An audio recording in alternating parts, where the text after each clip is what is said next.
Is this mic on? No? All right, you think it already was on? Is the mic on now? Oh, I can hear the hum. I can hear the hum. I think we are. It was on then? No, this was on. Oh, that was what, this is what I meant. Did you put this up? After I did. So was it down even before? It was like this. Okay, so leave it like that. But that's why I was asking you, which switch? Gotcha. This or that? I'm always used to hit this one, sorry. Oh, all right, so. Now I know which, but I knew there were two.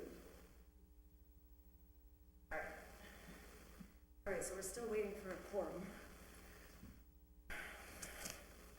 If planning board isn't in right at 6:30, I'll see what the will of the committee is, because we could go out of order and let the chief talk about his. But it might be, Kevin said he'd be here at 6:30, so. Pardon? Oh, yeah, yeah. Right.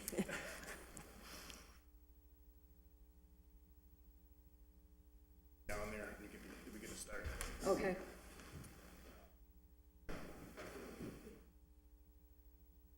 Hmm? Should get rid of that one. There's a ton of papers here. We'll have to go, oh, good, we have a quorum. Oh, baby.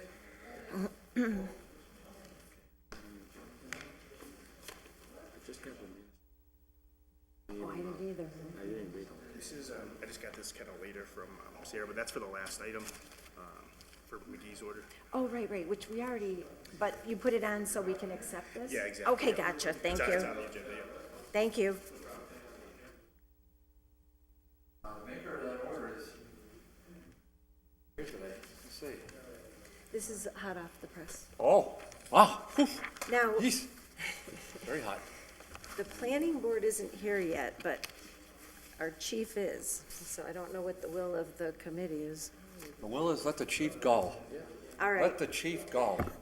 okay, it's 6:30, Tuesday, November 22nd, and I'm calling the meeting of the Ordinance Committee to order. With me, I have Counselor Bartley, Counselor Lopez, and myself, Counselor Vacan. Got the A-team here. Pardon? Got the A-team here. There you go.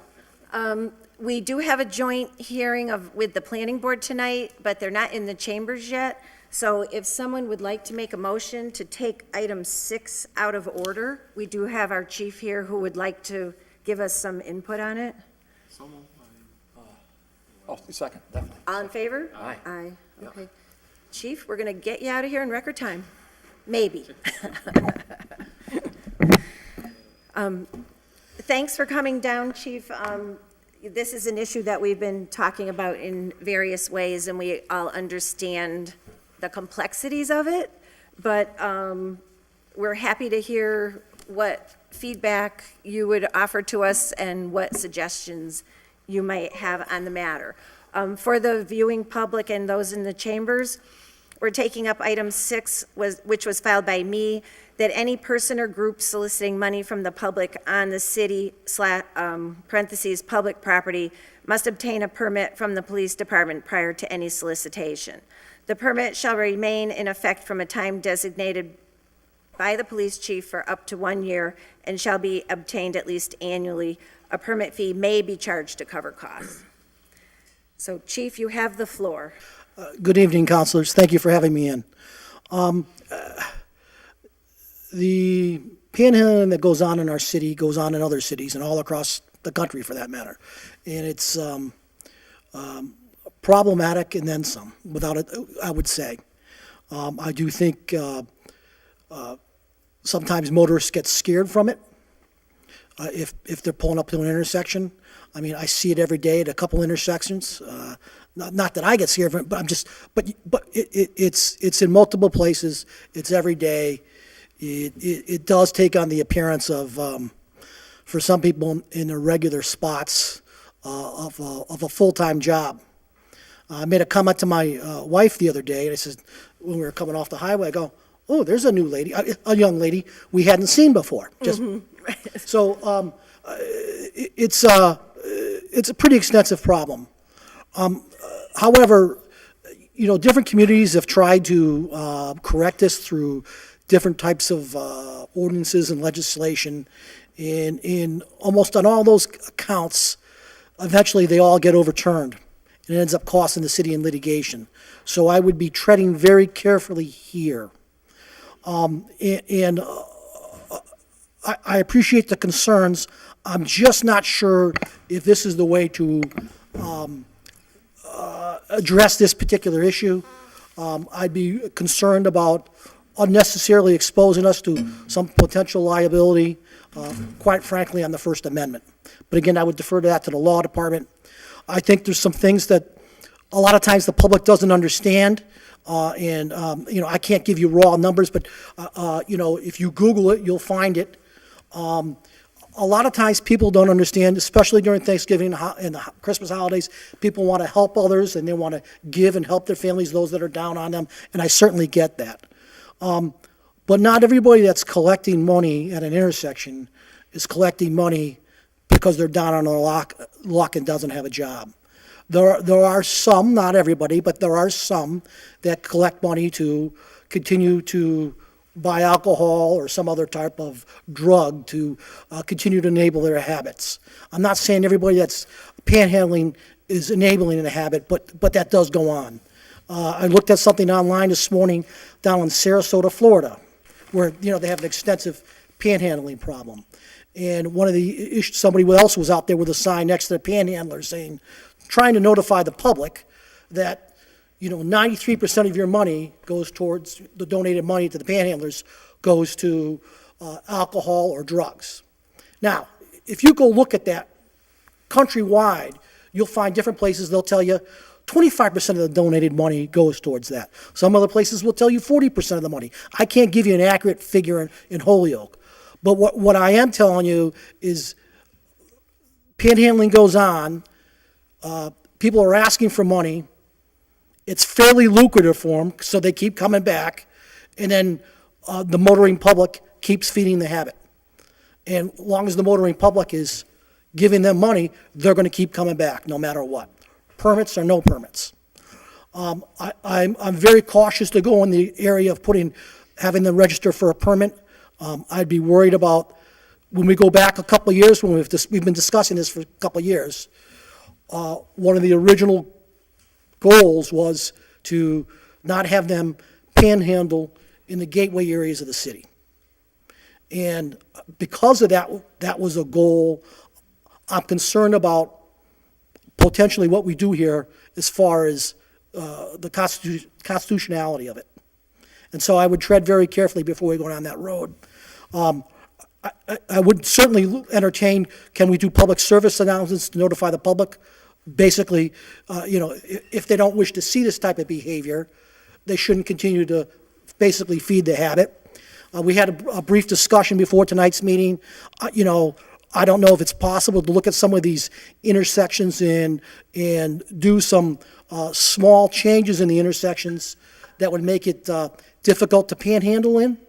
And sometimes we call that crime prevention through environmental design. As I was discussing earlier, I worked for a place in Connecticut that had a problem with youths in a particular area all the time, and they ended up putting planters in, and that took the youths out of that equation. Just in that area, it took care of the problem. So, I'm sure there's key intersections, whether it be up the mall, whether it be off of 391, whether it be off of 91, or whether it be up at Dwight and Northampton. I think those are all areas to take a look at. So if you can, do you have any insight that you can offer us as to why the increase that has occurred in the last 2 to 3 years has happened? Because we didn't have this. Yeah, I don't, Counselor, I'd only be guessing at that. I see it everywhere I go, not just in Holyoke. There's an overabundance of it in Holyoke, but if you go up to Northampton, if you go to Springfield, if you go down to I don't know, Hartford, Connecticut. It just seems to be more and more of it. And again, we're all trying to help our fellow man, and I get that. But by me wanting to give someone money at these intersections, I'm encouraging the behavior. Counselor Jordan? Yeah. Excuse me 1 second. Planning Board will be with you in just a minute. I just let the chief go to take care of one item. Thank you. Chief, recognizing that there's a lot of these constitutional issues in terms of people standing on sidewalks, you walk by, I mean, the proverbial guy who's, playing the banjo, with the dog with the bandana, and, these are like the stereotypical panhandlers that we've used to in the past, or the person who's, sitting on the sidewalk and looking for money is one thing. But what I'm concerned about and would like to see some additional enforcement as to what we can do is the people that are in the intersections. I mean, if you're standing on the sidewalk, I think it's pretty much constitutionally protected in terms of you got your sign, give me $1, blah, blah, blah, please help, that type of thing. And I think the legal rulings on that are pretty clear. But where people are standing in the medians, walking in between cars that are stopped at red lights, where yesterday, for example, coming back from lunch at the Hoyok Mall, there is one individual who's standing at the island as you're coming out of the Hoyok Mall. So I'm coming up Whiting Farms Road. And some person who, obviously wanted to give this person a donation, there's now a green light. I'm sitting at the red light. I'm going to take a left, but I'm watching the flow of traffic coming out of the mall. So car goes. About the fifth car in, person says, I'm going to stop and give this person a donation. Stops the car. There's a green light going on. Slows down, rolls the window, and hands out the guy, whatever, $1 or $2. And then keeps going. So all the cars behind him are stopped, right? I can't believe that's legal. That's not a constitutional issue to me. That is, don't we have laws on jaywalking, standing in intersections in the middle of the traffic? Can I just stand in the middle of Northampton and Beach Street in the middle of the intersection? Eventually, I would think, and I just hold up a sign that says, give Kevin $1, right? Eventually, will some officer of the HPD say, sir, move it or you're under arrest, right? Can I do that? You can't obstruct traffic indefinitely. Okay. You can't do that. All right. Well, the question is, how much can I obstruct traffic? Right? And I think, seriously, I know it's easy to just chalk this all off, and I know you have a very difficult job to do. In one respect, we don't want the pendulum swinging too far in one direction. There's the constitutional point, but on the other hand, where people are doing aggressive panhandling, and as some of my reading, and I can't say as I've done an in-depth, complete legal exhaustive review of all this, but my understanding is aggressive panhandling is not permissible. For example, you can't go up to stand outside people's ATM machines, and as they're trying to transact business, every time they come up to an ATM, hey, you got $1, got $1, you can't do that either. And these type of things have been reviewed in various cases. What I would ask is, seriously give consideration, yourself, your department, with the law department, and work through these issues to produce some sort of product that you feel are steps, either regulatory, don't require additional ordinances, that you and your officers can do.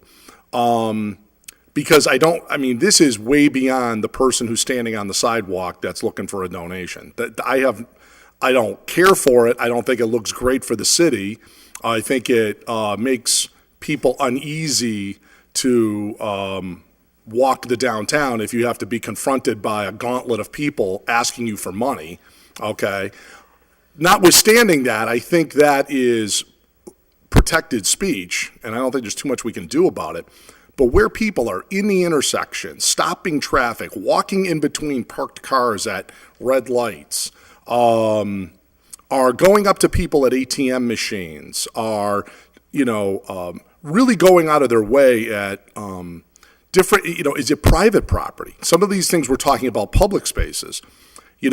Can we give advisories to the Stop and Shops that you don't have to tolerate people saying, oh, like Walmart, I went over there a few weeks ago, I had a guy, it's always, I'm sure you've heard this story, my car just ran out of gas, and can I get $5? I want to get back to, Boston, or wherever the heck they're coming from, right? Everybody's got their story.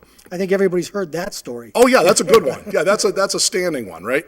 So what I would like to see is, can we give guidance or at least have a conversation with merchants that says, on private property, you don't need to tolerate this, right? I mean, if somebody was standing in my driveway, you guys are getting a phone call if I had Panhandler X in my driveway, okay? So there's probably some things we can do, and if nothing else, we at least are doing what we can to limit this. Because it just seems to me now it's so ridiculously out of control at this point. So I think it's the TJ Maxx complex, is it TJ Maxx? Where Red Robin is and everything? I think they had an issue a couple of years ago, and they just basically tossed them off the property. Right. Said, you're trespassing, you have to leave. Oh, good. Right. So that's the type of thing where, if nothing else, you could just put out an advisory as part of this public information campaign to certain merchants like the Holyoke Mall Chief did. or offer to TJ do Maxx. as Yeah, a that public would be, service that would be announcement. that would be really helpful. And then we just got to deal with, I would say, these intersections. It's 391, that one there where literally you got people walking in between the cars. As people are saying, hey, here's $1. So I don't know if there's something you can do. I know there's only so much you can do, but it's appreciated. So, Chief, is there anything else that you would like to give to the committee for its consideration on this matter? Not at this time, but I can certainly go back and I can talk to my traffic sergeant and see if we can at least look at what I'm hearing from you, is panhandlers that are interfering with traffic. Yeah. So go back and see what exists now, what could be recommended potentially to deal with that. I do know down in Connecticut, they had a state traffic law, reckless use of the highway by the pedestrian. And we just, if they were impeding traffic, here's your ticket. Right. Off you go. I mean, that's 90% of it, right? I would say is people at the intersections. I don't see too many people just camped out on High Street. Right. I mean, we don't really see that. Okay, Just Counselor Lisi? really briefly, the only point that I'd want to make related to this is that I think that if there are people walking in between the lanes and obstructing traffic, that's one thing, and I think that that is very easy to enforce with a traffic violation along the lines of jaywalking. But if people driving by the panhandler stop, that's not the panhandler's violation of a traffic ordinance. It would be the motorist's Yeah. violation. Yeah, let's give them a ticket. And I think that goes along the lines of what the chief was saying in terms of enabling the behavior. So Right. I just think we need to, if we're going to, be issuing tickets, traffic violations, that we're issuing them to the correct offender. I make a motion to table. It's- I just want to, I would like to table this, and I would like to file 2 orders to see if we can make it a little bit harder through the DPW and the police department. I think that if we use some type of fencing or barriers, that will be hard for panhandlers to stop in the middle of the island or near the island. So I think that will be a good idea to do, and then put some signs. So I will follow that order and see, and then don't shoot the messenger, please. Well, there'll be 2 messengers then. So we have a motion to table. All in favor? Aye. Thank you, Chief, for coming down and giving us Counselors? feedback. Counselors, have a very nice Thanksgiving. You too. Happy Thanks, Chief. Thanksgiving to you, All the too. best. Go on. We're going to see you next week, right, on that other thing, the radios? Yeah. Welcome, Planning Board. Sorry to keep you waiting. While they're coming in, motion, going to 2, open the whole hearing. Yes, do I have a second? Second. All in favor? Aye. We have public hearings open on items 2 and 3. You want to open them both? Do you want me to? Might as well. Okay, and I'll make a motion to open a public hearing for number 3. Second? All in favor? Aye. So we have 2 public hearings open that were continued from a prior meeting. One is item 2 for a zone change application of James Ryan for property located at 226 to 230 Sargent Street from current zone R2 to proposed zone BL. And item 3, filed by Councilor Vacan, order that the sign ordinance for BH and BG be reviewed and revised to increase the maximum surface area permitted for each sign as of right from 40 to 75 feet for businesses with less than 25,000 square feet of floor area, and from 80 to 150 feet by special permit. Also in the BH and BG zones for businesses with 25,000 or more square feet of floor space, maximum surface area permitted for each sign as of right is 200 square feet and up to 400 square feet by special permit.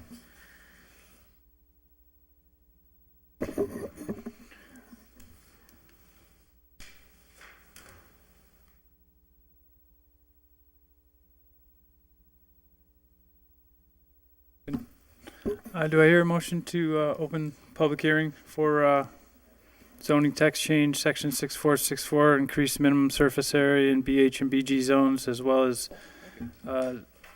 zone, do I take those one at a time, or open them both? One at a time. So moved. All in favor? Aye. Doing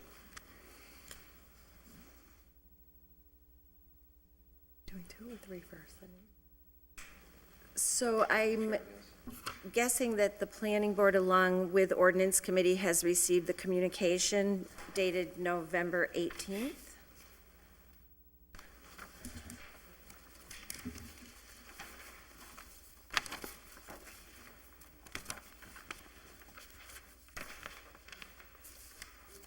Yes. The sign. Oh, you opened the sign one? Oh, okay, that was our item 3. The first Okay. one I had.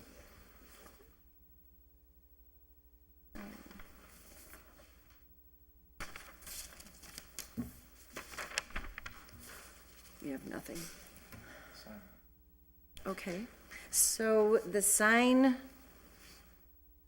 order was continued to tonight. There were some questions raised, whether there might be some unanticipated consequences relative to this change. And so it was continued to have an opportunity for anybody that had any concerns about negative effects of the change to bring the concerns and issues forward. Which one are we on right now? Signs. I misunderstood. I thought they were in our order. They're in a different order. So We're on number 3, I guess. we're on our number 3. But it was opened, so we're in order. We're just in a different order. So that is why we kept it open. And I haven't received any feedback since that meeting to this meeting. I don't know if any other members of our committee or of the planning board have, but certainly if anybody has any, and if there are any members of the public here to speak either in favor or against this change, that is why we continued it.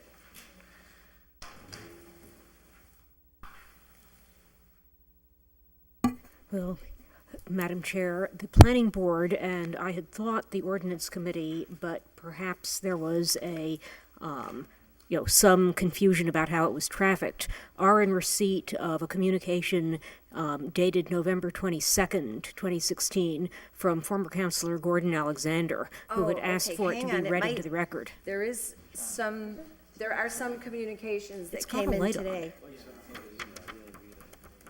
Okay, here. Do you want to read it into the record? We're fighting our mics over here, but if this one works, I will read it into the record. Is this working? Testing? Okay. Okay. 22nd November 2016. 2. Members of the Holyoke City Council, its Ordinance Committee, and the Holyoke Planning Board. From Gordon Alexander. Ray, proposed changes to sign ordinance. Dear members and councilors, please accept this letter into the public record in opposition to the proposed near doubling of the allowed sign sizes in BG and BH zones. The current ordinance allows for amply large signs in both districts and includes a provision for larger businesses to have up to double the standard dimensions. Restrictions on sign sizing prevent urban blight, visual clutter, and a race to the top, where each larger sign creates demand for nearby businesses to enlarge their signs. For these reasons, we restrict sign dimensions, prohibit distracting, blinking, or flashing signs, and tightly control freestanding signs. Limiting signage makes signs easier to see, read, and absorb. The same arguments apply to street signs, where the council has faced the issue of sign clutter many times. The existing ordinance was revised in 2014 to accommodate the needs of select businesses with direct visibility to Interstate 91, where signage needs to be dramatically large and bold to be legible at 70 miles per hour and attract through traffic off the highway. Large signs such as Caoud's, approximately 150 square feet, the Sears Auto Center, approximately 80 square feet, and even the A.C. Moore sign on the highway face of the mall, about 150 square feet, fall within the current regulations. For smaller businesses, the current 4075 allows a business with a 50-foot storefront to place signage in 1.5-foot letters that spans the entire width of their storefront. For larger, 25,000 square foot and larger businesses, it allows a sign with 2.5-foot letters to run to nearly 135 feet long. Again, nearly the size of the building. 25,000 square feet is a square 168 feet per side. The size limit helps ensure reasonable spacing between signs, enhancing clarity and visibility. Enlarging these to nearly double means allowing signs by right that are so big they won't even fit on the building, and in case of the 400 square foot by special permit, allows signs the size of the mall's massive 91-facing Target sign on the South Street Plaza, Kmart Plaza, and dozens of other smaller properties throughout the city. The point of signage is to clearly identify and market a business from the distance from which the storefront is typically viewed. The current ordinance allows that easily. I encourage you to reject increased commercial clutter and leave the ordinance as is. Thank you, Gordon Alexander. Thank you, Ms. Panich, for reading that into the record, and so it's now considered part of our record at the public hearing. And I would just note that I'm interested to see his thinking on this, since he was also one of the people that was working on another zoning project that included the very proposal that I've put before us to modify the size of signs. And so apparently he's had a change in his thinking in this regard. But as it's been made a matter of the record, and Councilor Lisi. Thank you. I really don't see it as a change in his thinking at all, because what was previously proposed was a new zoning district, call it SC Shopping Center or RC Retail Center, that would have this increased flexibility for signage. But it wouldn't be, you wouldn't just necessarily be putting highway size signs in the BG or BH zones, because those zones are all over the place. And there are very small businesses that have the BH or BG zone. So the proposal was to create a new zone that we could bring into the area adjacent to the mall and make that one continuous shopping center district that would allow for larger signage in a more large-scale retail center. So there's no change in thinking. This is exactly what's been proposed over and over again. Thank you, Councilor Lisi. But I would note that it is not possible, whether we're talking about zoning changes for signs or zoning changes for property, to single out one particular area of a city and change the zoning only for that, unless you're setting up an overlay like we have on Northampton Street. But we're running astray in our public hearing here, which is simply the simple matter that was brought forth at the request of business owners in the general business highway area, to have the ability to have somewhat larger signs by right, and only these very large signs that are referenced in the letter through a special permit process, which we all know is a pretty steep hill to climb. And so, is there any member of the public that is here to speak on this matter? Any other members of the committee? Councilor Jourdain? I just wanted to see, so I understand the issue. Currently in BH and BG, the law allows for a 40-foot sign for under 25,000 square feet and an 80-foot sign if it's greater than that amount. And the proposal is to go from 40 to 75 and from 80 to 150. Right.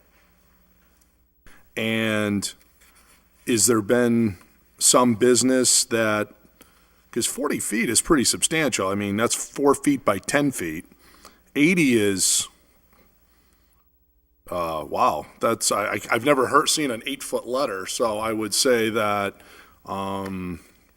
let's just say it stayed with 4 feet, that would be 4 feet by 20 feet across. Size of the lettering that you would see on the side of the mall itself. Right. So is anybody petitioning us to any specific businesses that say that they're being commercially harmed by the current rules? And then the other concern I had, or maybe it's not so much a concern as a question, is what would be the impact of that on all these other BH and BG zones throughout the whole city, too? Well, this is the question that was raised. It's a pretty prolific zone. And I can answer partly your questions on that. That was the question that was raised at the first public hearing.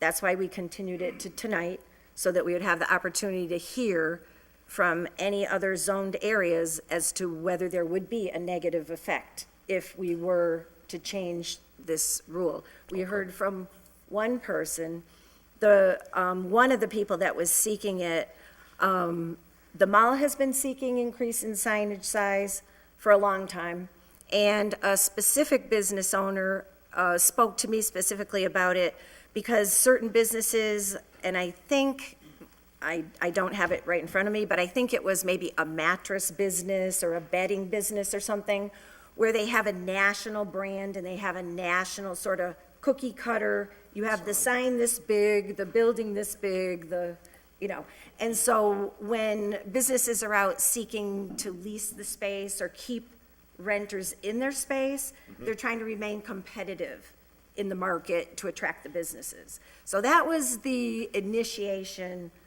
of this particular order that came through at this time. Mr. Kelly? Yeah, again, and I voiced this at the last public hearing. The intent could be to try to be, the intent could be.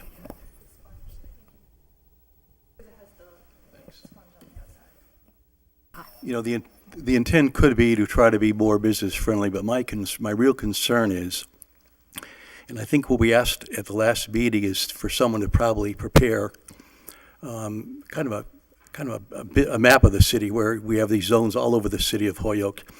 Because my real concern is you take some small neighborhood where you may have some of this zoning occur, and to counter Jordane's comments, you're putting a huge sign over a small little storefront. And aesthetically, that could be very detrimental as we start to unleash this across the entire city. You've got large signs probably as far north as Delaney House, and you start doubling signages all over the city of Holyoke. I'd be very, very cautious with this and slow it down. I'm very, very concerned. Again, you look at how's it going to affect Main Street, High Street, some of the little small neighborhoods of the city of Holyoke, when all of a sudden you've got really almost a doubling of the size of a sign over a small little storefront. Secondly, you can take a look at, for example, let's take where Rite Aid is up on Route 5, where you've got the subway, you've got Rite Aid, you've got other stores. Well, you could have a couple of vacancies, and all of a sudden the landlord takes down a dividing wall, and you've gone with one storefront from maybe 25,000 square feet to 30,000 for new tenant. And then you've really triggered, almost a quadrupling of what the signage could be. So I would be very careful with this. I just don't want to see us do something that, long term, gosh, what have we done here? All of a sudden we've got a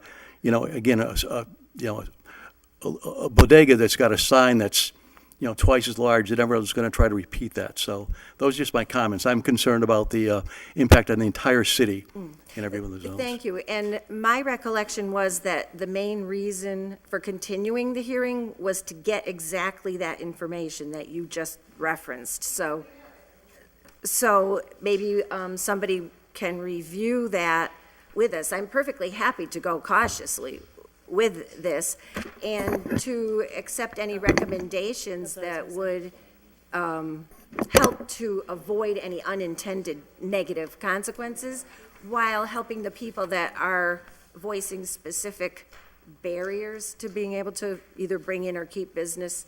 Hopefully, we could come up with a win-win if we're careful. Ms. Izaza Figueroa, if I just wanted to note that at our meeting just now, we did approve signage for the mattress business that I believe is the one in question. Don't think we have two. So they don't seem to be concerned at this point, and they are moving forward with standard signage. I don't know which one it was, so I can't say. But Mattress Firm, formerly Sleepy's, now is it the Mattress Firm. one in the, Next to Code or above Okay. Code, yeah. Counselor Lisi? Thank you.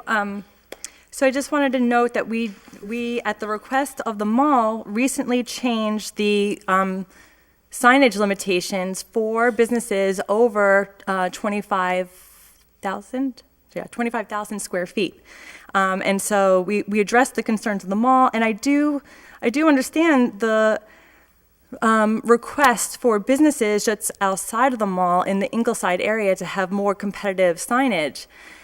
And that's why we created that order to create a continuous district that would be evenly applied across that entire corridor where we could have large-scale shopping and retail. It's what's happening here with this order. It's taking a really good idea, which is increase the signage for large-scale retail in the same area, so that they're on a even playing field in terms of competitiveness with one another, and also that they're able to market and brand themselves in this uniform way, as many of these large-scale businesses have these cookie-cutter models to implement. But it's taking this very good idea and shoving it into our pre-existing BH and BG zones, which are constrained in so many other ways. And so instead of just moving forward on the shopping center, retail center district that would carve out the exact, requests and needs for these businesses in a way that we would be able to isolate and control where that retail center district would lay, as opposed to, again, taking the very good intentioned expansion of signage limitations and shoving it into our pre-existing BH and BG zones, which, as you can see on the map, are splattered across the entire city. They're all the way as far north as Smith's Ferry. They're in the downtown area where it's very clustered and very crowded. And there's even patches along Northampton Street. These are residential and very dense areas where I don't think we want to see 4 by 20-foot signs. Thank you. Thank you. Could someone run through this map and identify a few of the properties for us so that we know what it's representing? The bigger ones are on that list. We have the list. Well, I see the ones of the 25,000 and over, but I'm hearing the concerns be the one, and I'm very warm to any concern and feedback from the planning board relative to where a business general or business highway zone abuts residential. Could we? In particular, and I look forward to feedback in that regard. Oh, sure. Councilor Bacon, could I make a point? Councilor Jordan? As a suggestion, perhaps, so that it's not as prolific as we're going to probably talk about here, which looks like a lot of green parcels there, could we consider what we did when we did the zone textual changes for the old Mount Marie, which is we put a land area minimum, like say parcels over 2 acres, parcels over 5 acres, something like that where this would apply. And then this way, that would rule out all these properties. If we were going to make a change, it just seems to me, if the goal here is to help them all, and it would be interesting to know,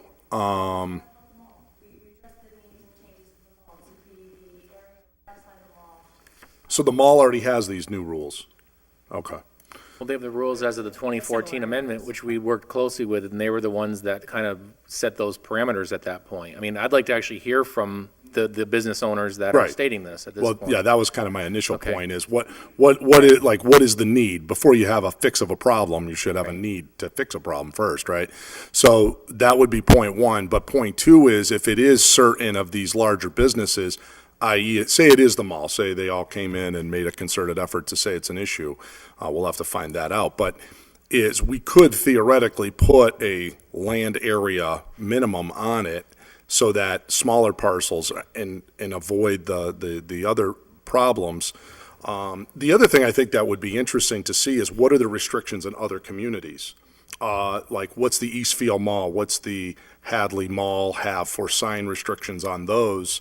And is it really a competitive disadvantage here in Holyoke, the current rules? I would have to hear some argument that says, our signage rules are half what they are at the Hadley Mall or something. Right, I mean, you could also look at it in terms of that the rules that we've got are actually helping the mall because there might be smaller uses in the mall that the mall doesn't want to acknowledge. For instance, that they may not want the little store that only has a kiosk to have a giant sign on Right. their property. And even singling out the mall, the same could go for the Pier 1 building. It could go for the redeveloped now Holyoke Hotel site or any other, we could actually be helping them by having these restrictions. Just keep that in mind as well. So I would like to answer the question that was raised. One of the people seeking it was Mr. Borowski, and apparently you have addressed that issue tonight based on what I'm hearing. He was the one that stated relative to the business I think you're referencing, and He owns that building. relative to that business. The other one is a request by Gary Rome relative to signage to make sure people know where his new business is, that he's seeking to rent sign space from a business owner at the corner of Whiting Farms. And so, there's different requests coming in, and some of their reasons or needs may be somewhat different. Some may want the sign on a building, some may want the sign on a stanchion. So those are two concrete examples that I can share with you that have come forth. I can't speak to all of them. Counselor Lisi? Thank you. So the only other thing that I want to raise is I find this to be in the realm of personal politics at this point, because the proposal that I put forward previously really addressed all of these issues and really did something incredible for the city in terms of creating a contiguous retail zone. And it's going to be a boon to our ability to attract large-scale retail businesses to the exact location in the city where we want to see them. And so, while I'm all about helping the individual business owners, I think that if we create the retail center district, that we actually do something beneficial. There is a synergistic, payoff there where the city actually benefits in a real meaningful way by being able to create and locate a retail center within the entire city.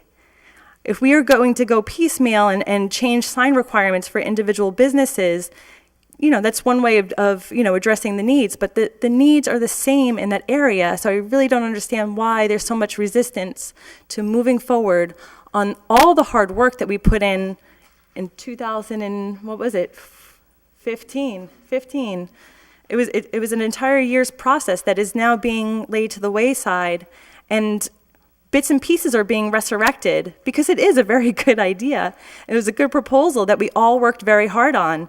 But it's being taken, the good pieces of it are being taken out of context, and they're serving smaller purposes as opposed to the larger retail vision that the city needs to promote in that area. Thank you. Thank you. Mr. LaChapelle? Yes, I would also say that those proposals that were brought up with a overseeing of the whole city, and that it was brought because of the change in the way the economy in the city is going, that malls and places like Holyoke Crossing are being, you see them being abandoned in other areas because those same tenants aren't staying in places like that. People are buying online and they're taking in their product in 100 different ways. That doesn't mean they have to go to a place like that and get that right there. They can never leave their house and do that. They're trying to, that particular Hoyle Crossing was looking to the future, into the viability of that complex being good for the city. I think it needs to be looked at again, and I hope that we're able to do that, not because of Hoyle Crossing specifically, but because of that area in general. And the mall itself, I have to believe Bill Rogalski has to be wondering, how long do malls survive if they're only serving in the same way that we've seen them for 30 years that it's been here. I don't know how long it's been here, but business needs to evolve. They're trying to evolve, and they're looking in a lot of different ways to do that. And I think that that's what that whole process was about. Well, and I can understand the interest of some to relitigate past items under a different public hearing heading. But I will say that the reason it was filed was in response to a request from a business person who you just met with tonight, and in some fashion or manner came to solution. And I'm letting you know about another specific request from a business. And I have sat down with staff and the makers of the order, and I've been at every public hearing where there were 2 of the represented businesses that would be forced into a zone that came and spoke relative to all those hearings about the crafted zone that would be imposed on the businesses. 2 out of 7 or 8 or 9 businesses is not a compelling reason for me, nor the committee, to take up an order that languished in committee because the former chair did not take it up when she canceled the meeting in December of the last year of her term. That was not under my control. I'm responding to constituent requests. Spin it any way you want. That's what it is. That's why we're talking about it. Where are those business owners tonight? Where are they? Where are the ones that are all concerned about the negative impacts of giving some more flexibility under a special permit? That was why we're having the hearing tonight, because people expressed concern about the negatives. So the reason we're here tonight is to hear what the negative side of expanding this would be. And I don't see any here, but that doesn't mean that I'm dismissing concerns that people have about the unintended consequences. I'm not. I'm sensitive particularly to where business abuts residential. I live in that all the time. And so I want to be careful about what we're doing, but I also want to be clear about why I brought it forth. I don't, I just don't play politics that way, but if people want to say that, I can't stop them. So why not bring it up? Mr. Kelly? I think I appreciate everyone's remarks. I think we all want to do the best we can for the city and for the business community and trying to protect neighborhoods. I just want to remind everyone also that when we did bring forth we had the public hearings for the RCRC district, that it had the full support of both Bill Rogalski from the mall and Andy Crystal from O'Connell's, as 2 major developers. But if there are still concerns with it, let's go back to the drawing board. Let's work together toward a win-win situation, because to Chris's remarks, what I heard very, very clearly is the face of retail is changing in America. And I heard very clearly, to attract upscale stores requires minimum square foot lease of a mall. If a mall gets empty and vacant, God forbid we go the route of the former Fairfield Mall as an example. So it's very difficult sometimes to lease out space in a mall because there's a certain vacancy there. But what we're really trying to do with that change is to kind of widen the basket of what could go into these particular centers. Again, we talked about maybe some medical office uses, maybe some, et cetera. So why don't we, instead of going back and kind of nitpicking this and that, why don't we just let's kind of recircle the wagons and let's sit down and talk and have some dialogue, and let's see if we can come up with something that's going to be to the benefit of this city and protect some of the concerns that others have. I appreciate people using their bully pulpit on this matter. However, we are in a public hearing for a limited and specific purpose tonight, and I would like to keep us on task thank you. In response to the desire to keep it specific, I think that there's a sort of false effort to split the two out. When I look at this map, I see and am sensitive to the same issues that you say you're sensitive to of these places where these sign applications might be occurring would abut residential sectors. The point that Councilor Lisi is bringing up is specifically to address that exact issue so that we are not even putting these kinds of conversations on the table for places that abut residential. And so I think that they are tied, and they are tied precisely because they uniformly address the problem of abutting residential issues. So I think that is the reason that we're all motivated to bring up the topic, and it is directly tied to this specific topic of conversation. With all due respect, this is a joint public hearing. It is a courtesy that the ordinance committee affords to the planning board for purposes of efficiency. Thank you. And so I request respectfully that we stick to the agenda, and I was sticking to the agenda, just. and for the so record. I am not hearing that we're receiving any new information at this time relative to the specific purpose of the public hearing. I just want to clarify one thing, that Yes, this Mr. ordinance Burkott. would not allow for off-site, currently under section 6.4.7, we do not allow for billboards or off-site signage. So if, in the event of wanting to do a sign that you would buy the car dealer, as he had requested, this would not be possible under this, even regardless, because currently there are no billboards allowed under the current ordinance. So I just want to just clarify that. Thank you. No, I was just giving it as an example when I was asked who has contacted me relative to signs. So I was just Could I answering ask one the follow-up question. to that? Counselor Jordan, yes. Yeah, Jeff, so in the situation where Gary would like to put, and I remember we used to have one before CVS went up, there was a sign that Mr. Holhall used to have his home at the Right, corner. correct. And Joe, God love him, before he went to his reward, he got a good contract with McDonald's. And they Okay. used to have a sign out on the corner that says, McDonald's this way. And so he used to get X number of dollars per month to have that sign there. Question now is, would that be still permissible if Gary wanted to now up at the corner where CVS is, have a sign that says, Gary this way? By today's ordinance, under 647, billboards and off-site signage are not allowed. Okay, so there- that's now changed, so. Well, it changed at some point in time. I don't know, was that sign that you're referring to, and I do recall there being as well, was that ever properly permitted to begin with? That could be a question. It's beyond. To the extent that the sign was there for at least 10 years. Sure. And is right there, a big sign on the corner. Right. In fact, it was one going this way and one going that way. It was in a tripod, I'm sure you remember it, John. Well, that's a whole nother subject, right? There's signs. Some of those are hanging from, Go to Shermer poles Horns. all over the There's city. signs off-site. That's a whole, the yellow ones, yeah.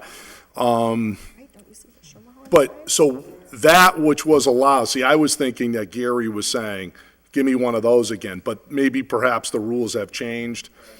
All I can answer to is the fact that off-site signage is technically not allowed under today's ordinance. Even by special permit or Correct. anything? Okay. And now that would have to be theoretically, if, say, it were allowed, it would have to be actually CVS applying, or whoever owns, no, actually, the Holhall family, I think, still owns They that do still own- property. they still And have the they lease property. it to CVS, yeah. Or the lease to O'Connell's, who leases it to CVS. Interesting. Right, Okay. so we would need to have a new order and a new public hearing. Right, to address that. I mean, if that's that what the- issue. right. And this is the kind of thing that we always do in response to needs of our local businesses that put requests forth to us, and I anticipate that this one will be coming forth also, so. Right, but obviously, too, it would not just be the local business, you'd also be concerned about the residents as a whole throughout the city, and that's what they want. As always. Right. Ms. Panic? Yeah, I wanted to get us back on track if possible. I mean, I understand that we are here on a specific ordinance or a specific order.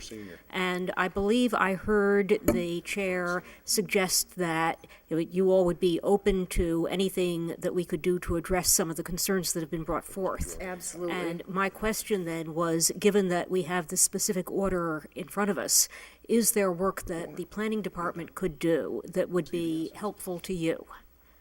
Yes. From my perspective, I put it forth for the reasons I have stated.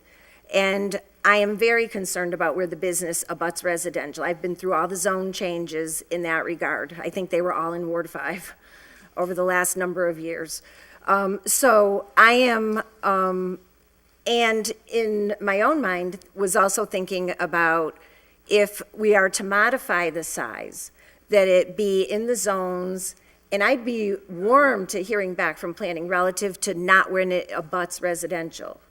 You know, like when a business owner calls me and says, I want to have a sign down in the business area for how to get to my business, you know, I'm not thinking it's going to be in the face of the people that are the residents across from where the business is located. So I'm totally warm to that, and any other considerations and recommendations the planning board would make that I probably haven't thought of. Yeah. No, You know. I wanted to be clear about the scope of the order and how much tinkering we could do that would be useful and welcome as opposed to getting in the way of your intent. It's totally broad. I mean, I am totally warm to saying that this size applies in those zones, but the sign could never be more than X percentage of the surface of the whatever. I mean, it's not my world, but do you know what I mean? Yeah. That, that those kind of stipulations in this zone with, and I think Counselor Jourdain spoke to it,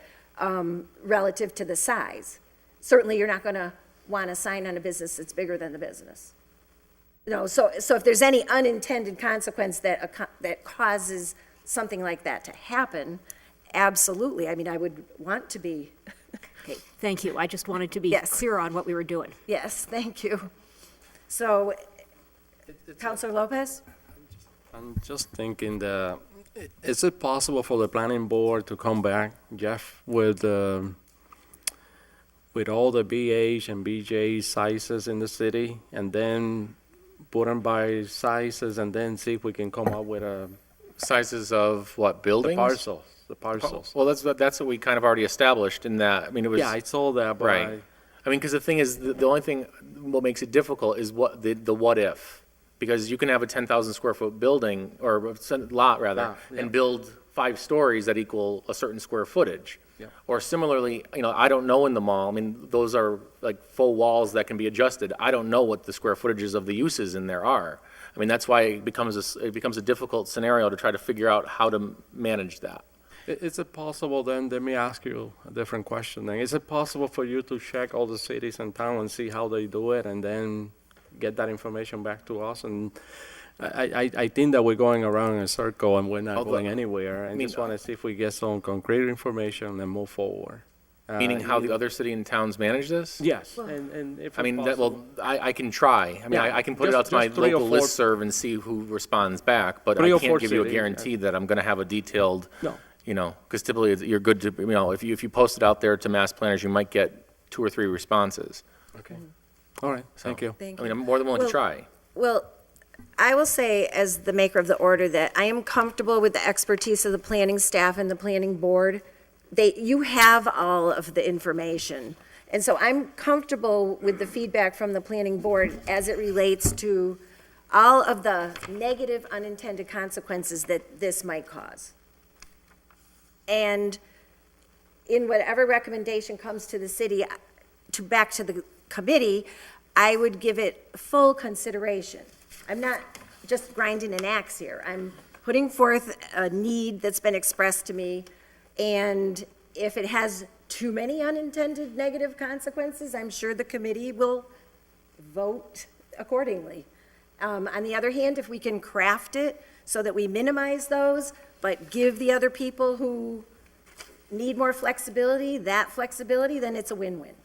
And that's all. Thank you. Sorry, I just want to go back to the idea of business owners requesting this change. It seems to me that, and maybe I missed you mentioning another business owner, but that the mattress store owner no longer requires this because they were before us tonight, moving forward with standard signage. And that we've established that the Gary Rome sign could not be used in the way that that person was envisioning anyway. And so my question is, are there any businesses aside from those that, one that was resolved, the other that was made irrelevant because this wouldn't help them?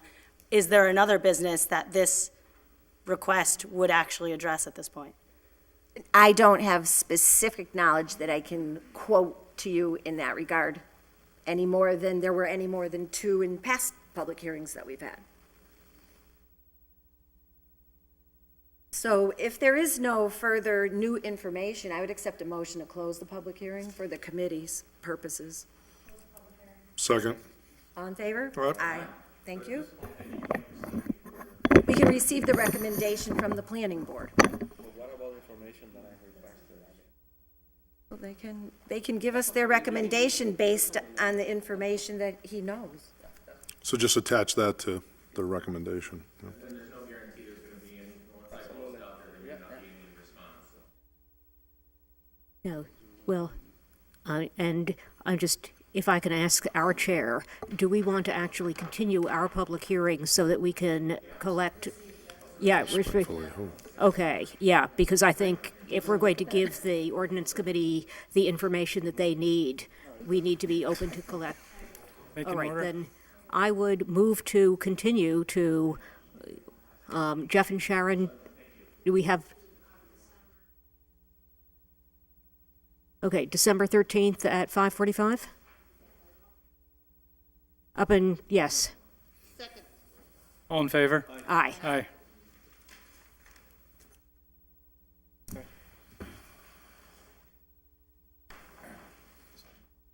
We're on to the zone, they have to open their public hearing. They have to open their public hearing. We're open already. Do I hear a motion to open the continuation of the zone change petition R2 to BL 226 to 230 Sergeant Street, 228 Sergeant Street LLC, James Ryan? We have paperwork. So moved. All in favor? Aye. Right here.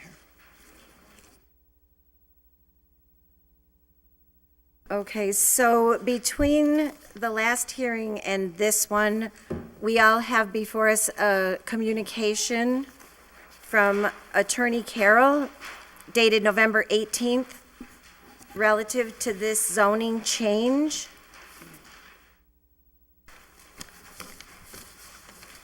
And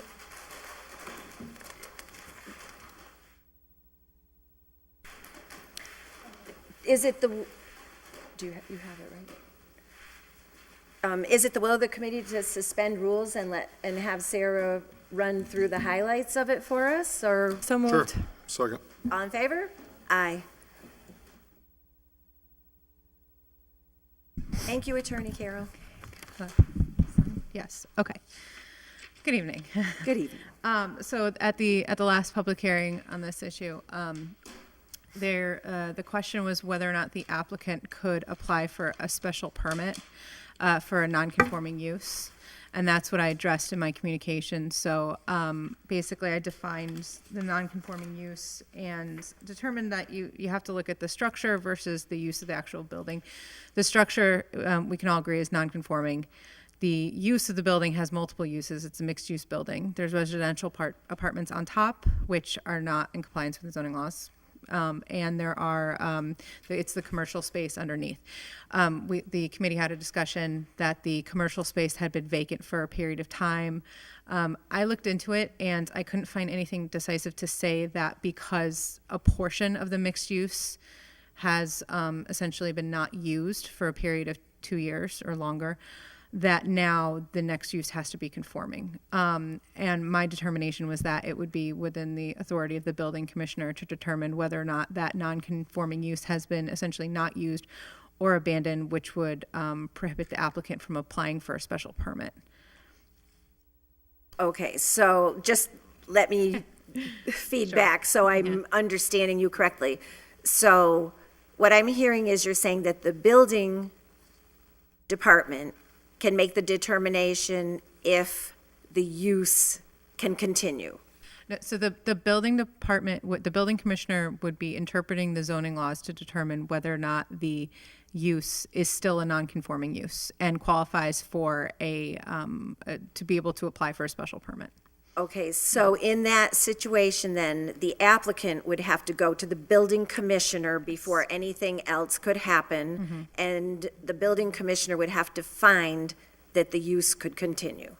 Well, that, it's a non-conforming, it qualifies as a non-conforming use. Well, and if it qualifies as a non-conforming use, then the petitioner could then petition under that. Yeah, and they can for apply for, it's a the special permit under. continued use. Yep, under 4.2 or 7.2, which allows us them to apply for a special permit to convert a non-conforming use into another non-conforming use.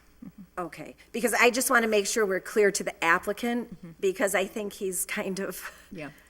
had the runaround from doing this and doing that, and I just want to make sure when we go out of here tonight, there is clarity, and that I'm understanding you also. Thank you very much. Are there questions from Yes. Counselor Jordan? So what you're saying is that there was some commercial use at some point in time in the past and has not been used as a commercial use for quite some time. But what you're saying is that the building commissioner, because this is R2 zone for a two-family house. Let's begin there with that and in our analysis. There is a 4-apartment, second floor apartments above the street level in this, which, by the way, incidentally, is not allowed to my knowledge in BL. I believe we established that, and there's a request before us to go to BL, which would actually make illegal what's already currently existing, which is kind of an interesting twist in our discussion. But what you're saying is that this discontinued commercial use, if the building commissioner says what? That it's an allowed non-conforming use, could then apply to us to grant that continued non-conforming use or some conversion of it to in a special permit. Just walk us through that a little bit more. So a non-conforming use under the law is a use that was conforming at one point in time and is no longer conforming because the zoning ordinances have been changed. Correct. And the law allows that non-conforming use to continue unless there are substantial changes or renovations, or under our zoning law ordinances, we have a provision to change one non-conforming use into another non-conforming use. I see. So the applicant would potentially have the ability to pursue that only if the use is non-conforming right now. And that was the discussion at the, during the committee had at the last meeting. Because it was discussed that the commercial ventures and the portion of the property were abandoned. But the use of the building is a mixed use. So it's my understanding that the residential, residential portion has not been abandoned. Correct. So, and granted, I looked into this to try to find some clarification as to whether or not the abandonment provisions, the abandonment and non-use provisions apply to a portion or to the entire building itself. And I can't find anything definitive. So based on the language of our zoning ordinances, the building commissioner would be the one to interpret that and determine if right now the mixed use of the building is technically non-conforming, and if it is, then the applicant could apply for a special permit. Granted, that would have to come before the council and the planning board as well. So, Okay. So if the building commissioner says it isn't non-conforming, what does that mean? That means that it's just a discontinued use, end of story. right, and then the property owner has can't seek any remedies under our zoning ordinances for converting one non-conforming use into another. What- And that would be, there'd be no change. Yeah. As opposed to special permit. Right. So so there's two options, therefore. There's one which the building commissioner determines that there is no existing current non-conforming use. I think the weight of the evidence is pretty clear on that point. Then, from everything we've heard from all the citizens that gathered and otherwise, and from our own two eyes, right, for those that have lived in this neighborhood for quite a number of years, but would have to say that the use was not discontinued, but in fact was still ongoing, this non-conforming use? For example, if the apartments upstairs were not rented and Right. they were vacant, and the portion downstairs was also vacant, and they were vacant for a period of years, at that point, if they wanted to go for rent the apartments, or well, it'd have to be more than 2 of the apartments, or use the commercial space downstairs, they'd have to look at, under the zoning ordinances, they wouldn't no longer qualify to convert one non-conforming use into another non-conforming use. They would have to be in compliance with the zoning laws at that point, if it were determined that the use of the building itself was abandoned. So let's just presuppose that the commissioner says that there is an ongoing non-conforming use going on, and there's now want to use this conversion portion. What is the conversion from and to in that? Is it from non-use to fill in the blank convenience store or whatever hypothetical other business use? It would just be one non-conforming use into another non-conforming use. I mean, the ordinance allows, it says the city council may award a special permit to change a non-conforming use in accordance with this section only if it determines that such change or extension shall not be substantially more detrimental than the existing non-conforming use or to the neighborhood. The following types of changes to non-conforming uses may be considered by the council: a change or substantial extension of the use, or a change from one non-conforming use to another less detrimental non-conforming use. Right. So, but I get the part that we, the city council, will make a determination if this is more or less detrimental to the neighborhood, and I already have formed an opinion on that question. But the issue is, it's saying that it's an ongoing non-conforming use, but with the bottom discontinued, he would then be converting it to fill-in-the-blank business. That's the conversion that we would be voting on to permit or non-permit under a special permit. Right, it would, Okay. yeah. Because right now, what's currently existing, which hasn't been discontinued, was 4 apartments allowed and then 2 commercial spaces discontinued or abandoned on the bottom. Right. And now, if this is all viewed as one continuous non-conforming use, to now use the bottom spaces, he needs a special permit of the city council to convert this non-conforming scenario to a new scenario, which is businesses on the bottom and the 4 apartments up top. Well, That's like- what we would be voting on? Yeah, for example, if the space, I think there was some discussion at the last meeting that the space was used for a consignment shop. So if it were going to be changed from a consignment shop to a store, that would have to, it'd be a special permit that has to come before the council. Interesting. Okay. Counselor Lisi? Thank you. So just really quickly, because the current zone is R2, right? And there's 4 rental units there. Isn't that a commercial use to begin with? Aren't rental units more than just like your second floor apartment going to be a commercial use anyway? So isn't the whole property, even if there's like vacant areas, like still a commercial use? I mean, that's how I'm hearing what you're saying. It's technically a mixed use. It would be a mixed use. Okay, thanks. Let me just interject too, and maybe I'm speaking out of turn, I don't know. I know per the assessor's codes through the DOR, or DOER, or whatever, through the, the documents online, it's the land use classification codes for the state of Massachusetts. Commercial properties are LU coded 300s, depending on the uses. And when it comes to residential, it's known as like single families 101, 2 families 102. I think it's 4 to 8 is maybe 110, and anything greater than 8 might be 111. So I'm not sure if that plays into it at all, but like even when it comes to coding, when it, for mapping purposes, we don't look at an apartment building as being a commercial entity. Right. So. Okay. I don't see any other questions for our attorney. Thank you, Sarah. Okay, so are there questions from the public? The applicant, would you like to be heard? On BL, right? You have a proposal in front of us for BL, Jim. Do you want to say anything else about that?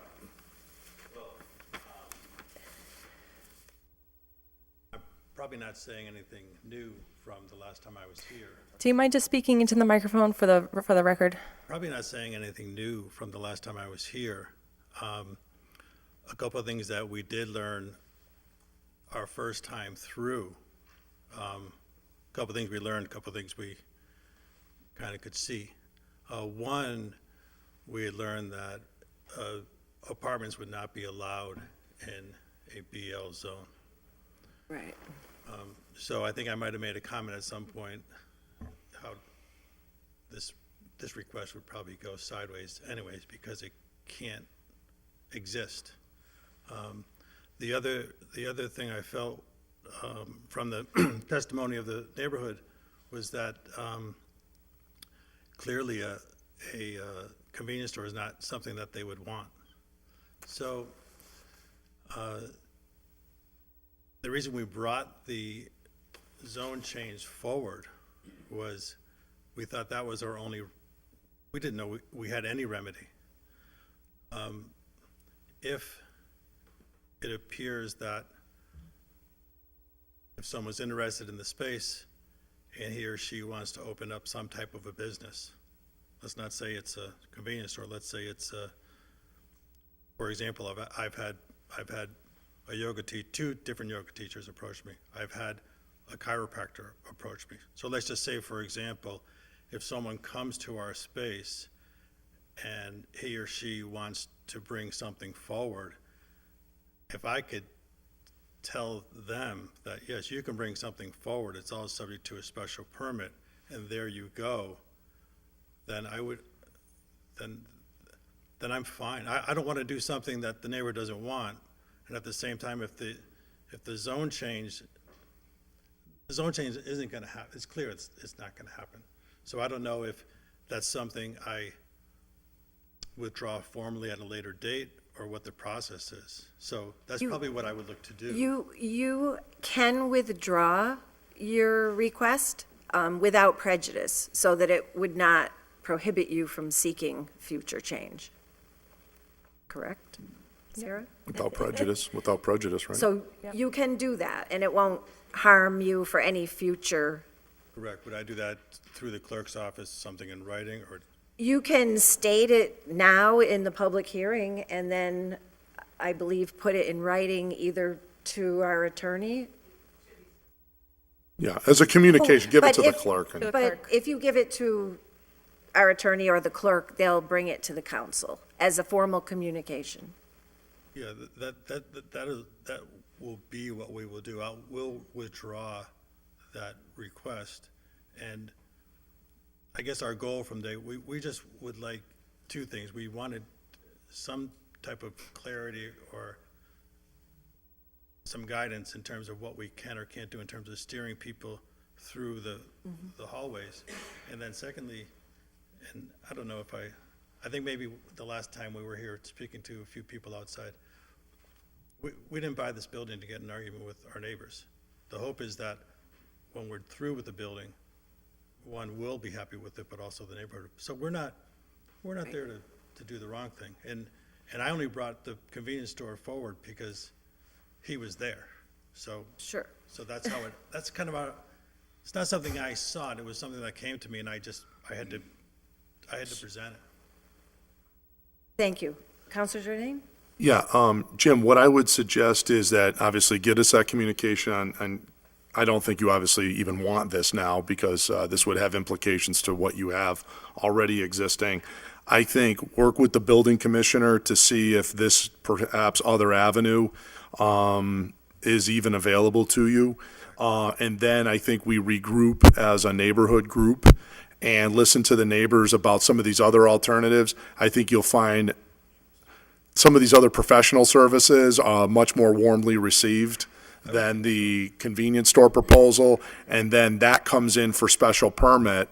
And then, if I'm correct, if there was ever to be a future change of that use, say you said Yoga Studio X, and then you wanted to then have some other use, that's specific to that use, as I understand it. The special permit, yeah. The special permit. So then if you wanted to change it to, dog grooming or whatever, there would have to be a different special permit. So, that might be the ultimate solution here that gets you what you want to do and gets the neighborhood feeling comfortable with what's there. Counselor Lisi? Thank you. Given the legal opinion that we got should we be also asking the building commissioner to give some sort of determination as to the non-conforming use of the structure or the status of the structure so that we understand what's going on there moving Well, forward? I think to be technically correct, what we have before us in the public hearing is a zone change from R2 to BL. I think the best that we can be under this public hearing is advisory as to what next steps to take. Because for purposes of this public hearing, we really can't do anything else. Correct, and it's not gonna be approved, so I'm fine to Which is withdraw it fine, kind of and so, circle back. right, and so if you go to the building commissioner, then you'll know the next step after you get the finding from him, which is not our purview. So, That's fine. okay? Should we close this public hearing then? I think we have Unless the there's answer. anybody else who wishes to speak on this matter here or in the public. Hearing none. Second. All in favor? Aye. Aye. Public hearing is closed. Do I hear a Thank you. motion on the Yep, take care. planning board side? Motion to close the public hearing? All in favor? Aye. Aye. Thank you to the planning board. Have a good evening. Yeah, happy Thanksgiving. Thanksgiving. Take care.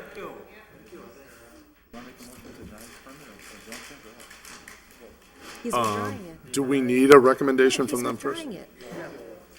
But we should deny it without waiting for Motion his letter. Oh, yeah, but wait, but pending a notice of withdrawal. technically, aren't we supposed to wait to hear from the planning board? Technically? I thought, Sarah, Do we have to have are we supposed to, board recommendation before we vote, one way or the other? aren't we supposed to wait for their recommendation?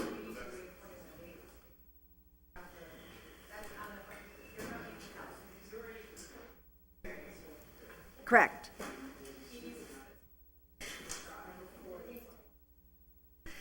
So right now, there's nothing for us to do. We can't accept what he hasn't physically.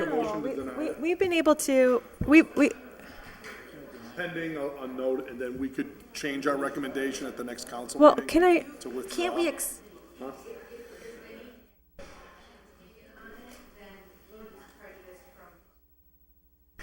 Well, right. Right. no, we're with you on that part, but what we're saying is just to keep the train moving down the tracks, could we make a motion to deny it without prejudice? And No, you then can't at deny the without next prejudice. meeting- Huh? you can't deny without prejudice. No. So could we make a motion to deny it, and then at the next council meeting, I'm assuming with it, which is, Why do we, I then mean, by then he'll have, this is in 2 weeks, Why can't, he'll have the letter into us? but, right. yeah, we don't Just need to look at deny, Final council action. no. No.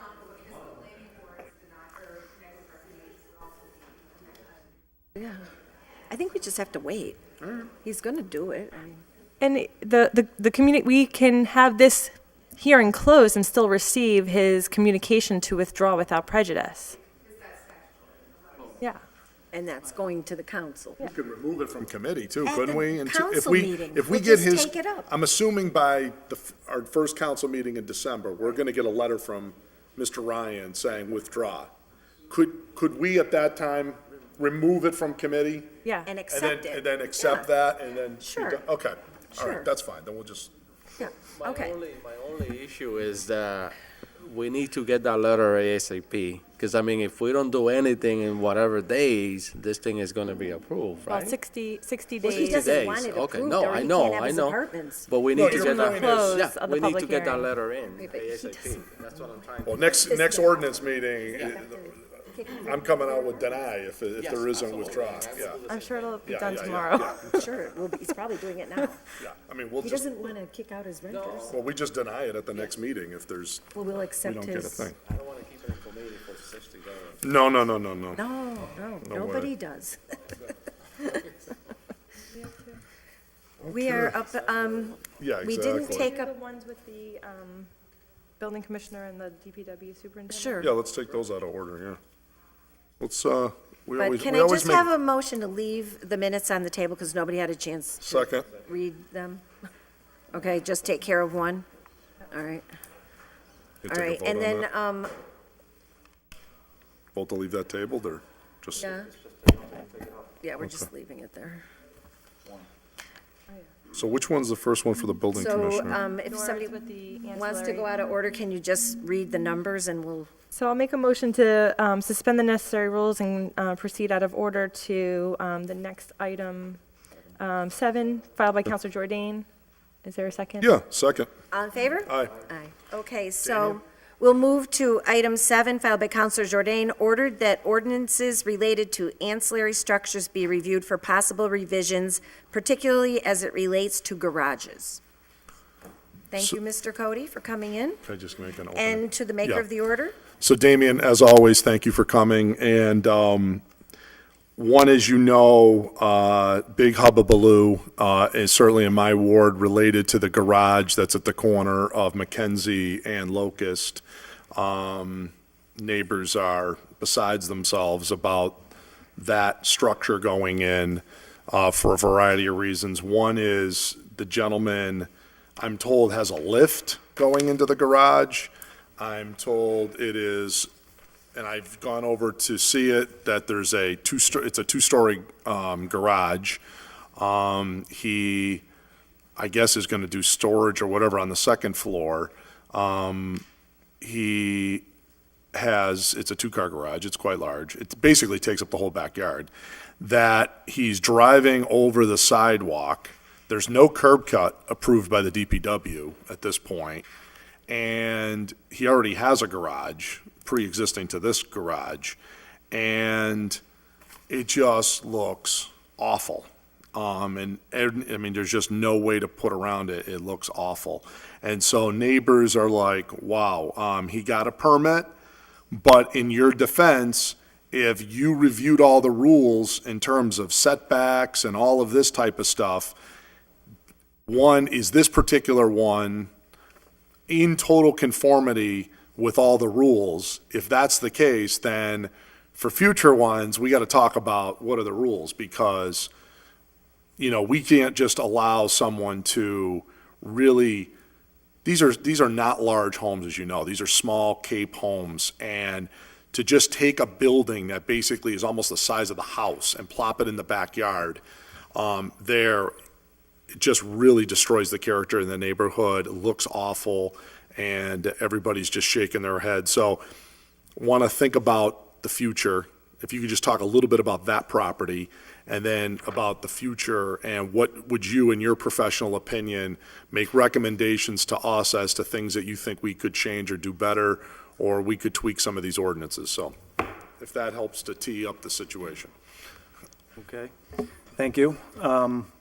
First, the sheets I gave you are something I hand out to people looking to apply for permits or seek information on the zoning ordinances. So one sheet is the dimensional regulations, the one that has accessory structures handwritten on it, and the second one is the actual use, what's allowed by use as accessory structures. So it's actually really simple. As you see, there's only a small section related to the location and the height, and of course, we would never have given, we don't give any permits without a proper plot plan showing the dimensions, and then we verify that they did what they said they're gonna do, and in this case, the owner did. So in terms of the size, is it big? Yes, it's absolutely big. Aesthetically, it's questionably not very pleasing. I think it's a sheet metal kind of kit. It might be a Morton building if I remember right. So it's they drop it off and you put part A with part B and part C and you do it yourself and you throw it up. So it's not pleasant in its look. I'm not sure if we can really regulate the aesthetics very easily in zoning. That's something that, if that was the will of the council, I'd say my suggestion would be with any zone-related change to seek the research through the planning department, and they always come to me and ask me in terms of the enforcement end and what I think, seeing it on the streets, and we could probably see what's out there. We don't really typically enforce the aesthetics of anything in the city. So the use, absolutely. I mean, we permit it for the structure, but the use we don't know. And I know there's been a number of complaints. We've been there a number of times, and I haven't really had any anything explicit to show that he's using it in a way that's a commercial, form. But then again, he just kind of finished it probably a few months ago when he built it. So, if he's jumping over the curb, well, that's a problem, and that should be addressed with a curb cut and a permit through the DPW. Can you have a garage with a driveway that doesn't have a approved curb cut? I don't know if the DPW wants to weigh in on that, but I was under the opinion you can't just drive over sidewalks legally. Oh, absolutely you should not, but, you can apply for the permit and be granted it based on, I think, the city engineer's determination as if it's, it's suitable and safe. Sure. And, But in the meantime, until you get approved, could we prohibit the use of the garage? Because you can't, how do you get the car from the street to the garage when it's driving over the sidewalk? Yeah, Is if that that's the something you case, just call the it's, cops, or? well, I think it's more of a DPW issue in that, that because the problem there is you're running over the concrete. It's not made to have a car run over it and whatever kind of situations. Not everywhere in the city has curbs either, or sidewalks, so it's just dirt straight across. Right. So that's a separate issue. Can he use the garage? Well, there's no requirement that you bring a car in and out. You could just have a garage and never open up your garage door, So, Oh, sure, no, yeah, he can agree. use it. So, and I think the thing to do is to keep following up with this individual and making sure. I made it clear to him and addressed and gave him a copy of this, and also that automotive use was brought up as a potential illegal use on the property because he's had cars on jacks and things outside. And I told him, I was informed he's got a lift going inside. Are you aware of that? No. Okay. Other than I've been told, but I haven't seen it, no. Okay. Yeah. Maybe we could do an inspection at some point to check that out, because that would be an interesting development. Yeah, and then it does beg some questions of what are you doing with the lift? Can, In a somebody- home garage, that people have at their residence, how many people have a car lift? Not many, but I've seen them. Really? So Interesting. hobbyists of, that want to work on their muscle car kind of thing, yeah. Okay. But if you're working on your one car, that's different than, Right. bringing in your neighbor's cars, your friends' cars, or Yep. customers, Yep. So, it's something I think we just need to follow up with. In terms of the regulations, the height, we could always adjust it. We could bring it down. It's not, to be honest, the 22-foot height on a single story is not very high when you get if somebody wants to put in a 12-pitch roof, which is, looks like that, they're going to have a better roof system that lasts longer, and it's going to get up there, probably go over 22 feet on a single story in some instances. In 30 feet, that's 5 feet below what we allow for residential homes, so if you compare them side by side, there's not much of a difference. And, and try and keep in mind when it comes to garages, this is an ordinance for the accessory structures. If somebody wants to put their garage and attach it to their house, it falls under the regulations of the home. And there's also, the limits are different for setbacks. It's got to be further away, but you could adjust this, but somebody would still be able to put they could put a 35-foot garage on their home if they attach it. And what's really the difference, in terms of the impact on the neighborhood? I don't know, probably not much. They could still have their big garage, they could put 3 cars in it and do whatever they're doing.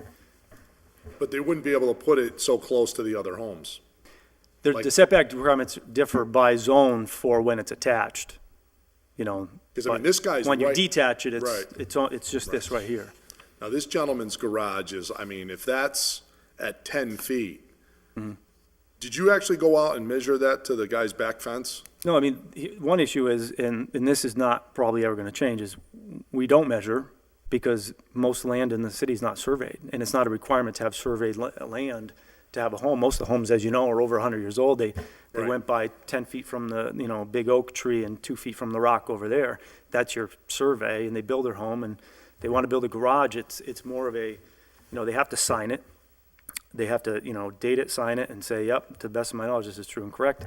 And it has to meet the zoning requirements. And I make it clear, it's not the fence, it's not the bushes, it's your property line. And I try and explain the difference, that, your property line is where your survey tells it is, and it's up to you to figure out if that's correct or not.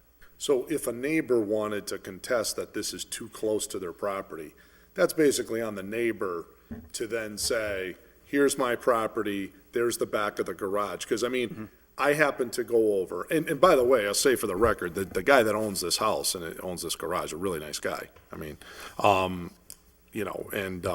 Very, very, very nice people. I just, I can absolutely see the neighbor's concerns here, however. So, nice guy or not. But when you look at the garage, I mean, maybe my side, I didn't take a measuring tape, but I did go over and I talked to the guy and I walked around it and whatnot. It didn't look like 10 to me. But then again, that's really more on, not me, but it would be on the gentleman who lives on Sycamore Street, whose fence that is, to really make the dispute to your office or somebody that says, hey, he's within the setback. Is that how that works, or? Don't forget the fencing is actually set back from the property line as well. You can't put fencing right up against your property line. Whose fence it is, right? Good, Yes. good point, yeah, right. It's, yeah. That's the neighbor's, it's the neighbor's, at least optically, it looks like the neighbor's fence because good side is the facing finished him. side is facing this home. Okay, so we know this, that it's private use only, there's not supposed to be any automotive. You know, it reminds me, I don't know if you remember, one of your predecessors had the problem of, we actually had a case, I couldn't believe it, it actually progressed a big, but he approved somebody to have a horse barn on Jarvis Avenue. You may have heard this story. Yeah, and that's a use thing, right? Yeah, so it approved him to have the horse barn. Then the guy said, well, that comes with the horse. And then he put a horse out on Jarvis Avenue, where clearly the zoning says you gotta have 5 acres RA zone to have farm animals. But this guy said, well, I got an approval right here from the building department for a horse barn. They knew it came with a horse, right? So the other side of this says, you've got this garage, but it's for your personal use. It's not for running a business out of it. So I think in the meantime, under the current rules, but I mean, really, this is more out of spite, would be out of, for us. The curb cut thing would mean you just can't put cars in the garage. He could use it to, I don't know, storage, but until the DPW gives him a curb cut, he can't really technically use that, and the DPW could enforce that. What do you recommend now? We've seen this situation play out, and we've seen these from time to time. What do you think about, in this particular one, do you go out and measure to make sure it's not more than 25% of the backyard? Well, there's no real way to measure that on land, but that's something that's easier to do, because unlike a plot plan where we're marking out a specific place, the size of lots is in the deeds, the size of lots in the property viewer, it's in our records, so we can say Right. it's 80 by 50 or whatever, and say, okay, that's number of square feet, and the assessors have measurements of usually all the current structures, and if those are correct, we can do that. I'll tell you, the 25%, and it's the rear yard, it's actually really difficult if you meet the setback requirements, or the minimum setback requirements of 5 and 8 feet for an accessory structure, okay, you probably have enough buffer there that'll meet that 25, that you won't be able to do over the 25%. So if that makes sense. 75% still free. It's not, it's not that extreme, but it's pretty close. It's in other words, if you set it back, because it has to be in the, a certain location in the rear yard identified by our zoning as a good chunk of land. So unless you cover the whole thing Right. to every line around the setback, it's not easy to achieve a violation of that, just like we have coverage requirements for homes as well. So as somebody who sees this stuff, who, you have to deal with all these rules day by day, and you do a great job, by the way. What do you recommend to us? Should we make these rules? I mean, we have to make rules, right? So that we all live in harmony here as best we can as a community. Should we make that 50% or 60% of the backyard? Should we make these bigger setback rules? In your professional opinion, how do we avoid what occurred here to not occur to another neighborhood, so that we want to help people, but at the same time, we don't want people to, it sounds like the rules are too loose. And so what can we do to tighten them up? Sure. So, to use this as an example, this case, I don't know if moving that thing over a few feet is going to make any difference to anybody. One thing I want to point out is that it's actually, when it was permitted as a single story, because there was no plans, and I did discuss that with the gentleman, that adding a story on changes it.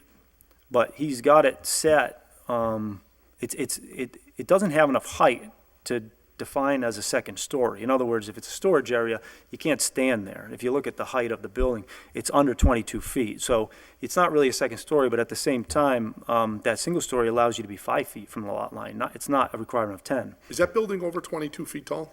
Nope. It's under 22 feet? Yep. Okay. It can be surprising, but, and it's something that's in our plans, and then, I said, you always question it, because just because you have it on paper doesn't mean it's like that, on the site. But I looked at it, I verified it myself. It's not over the limits. So, he couldn't really put a proper second story, and I think the other determination of that, the garage door is a pretty substantially high garage door. The hardware for it's above. If you take that all out, there's only a few feet left above it. There's not much. Actually, yeah, for storage, sure, but it's not like there's going to be a second story TV room up there or anything like that. Right. So in looking at these rules, what do you recommend to us that we could tighten this up so that we don't have this type of situation? Should we require that if you have a garage, you have to have a approved curb cut first before they come to see you type of situation? It wouldn't be a bad idea to tie the two together. We're really good about that, and I could name a handful of other garages we've permitted, mostly in West Holyoke, where people have a lot of land. One where somebody's coming off a street for their house, and then you got to drive around the block to the other street, and you get to their garage, because, in their, defense, if you have 10 acres of land, and you want to put your garage way in the backyard, who wants to, put the driveway through? And yeah, but it looks bad if you stuck a mailbox in front of that driveway, it looks like they just put another house back there. And some of that garage was 40 feet by 30, in a footprint. And you think, well, same thing, complaints all along. I go there, and what do you got? You got a Ski-Doo, a boat, an 18-wheeler, every toy, but it's all just for that one person. Right. And there's no violation of anything for having all those toys and having all that money, Right. So it's fine, but we could add another category in as well and say, if you want to extend over so many feet in height, you got to be a little, something in between the 5 and the 10, or you can go further, I Or think. how about if you had an acreage requirement that said if you own less than a half an acre, you have to have a public hearing or something, or you have to have some discourse with the neighbors. I think this is the other thing that just kind of blew everybody away was, hey, getting all the frantic calls. You got them, right? You probably got more calls on this than a lot of other issues, right? And it was, what the heck's going on? Blah, blah, blah, blah, blah, blah, blah. Whereas maybe if there's a requirement that if you're in such a density, like the gentleman probably out in West Holyoke who's got the huge 5-acre lot or the 2-acre or 3-acre lot, and he puts up something, but these houses are ching, ching, ching, ching, ching, all stacked up next to each other. Should we have a requirement for some sort of public notice, or, you have to notify abutters, because all of a sudden they just see the slab being poured and up it goes, and I don't know. I don't know. Just throwing out ideas. I don't see why not, but, it wouldn't be normal that, the procedures for somebody, by law, we issue a permit, and they're aware that the permit's issued by the sheer fact that they're looking at it being built. They have the right to appeal that permit. They can. Anyone can. You could appeal you don't even have to be a neighbor. You could be somebody on the other end of the city and say, hey, that sign, I don't like it. It's too big. You can go, is there a permit? Yes. Okay. I'd like to appeal it to the ZBA. There's a certain period of time you can appeal it. Well, you could always try to appeal under any period of time, whether or not you're going to have success, but you can appeal it to the ZBA. I don't know of any case where anyone has, at least not since I've been here. But it is a right, and we do tell anyone that calls and questions about something that's being built that they don't like. Because usually what they say is, why weren't we notified? And everyone wants to be notified, and I tell them, we issue 2,500 permits a year. Yeah, right. We can't notify everybody in the city of every Right. permit we issue. It's just, Right. and we're processing. I think there's two issues here, the aesthetics of it. It's not pretty looking.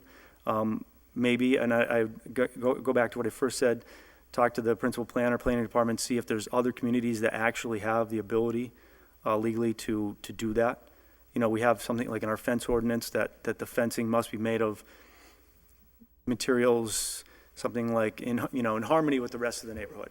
Right. So you're not having barbed wire or something, terrible looking in a nice neighborhood.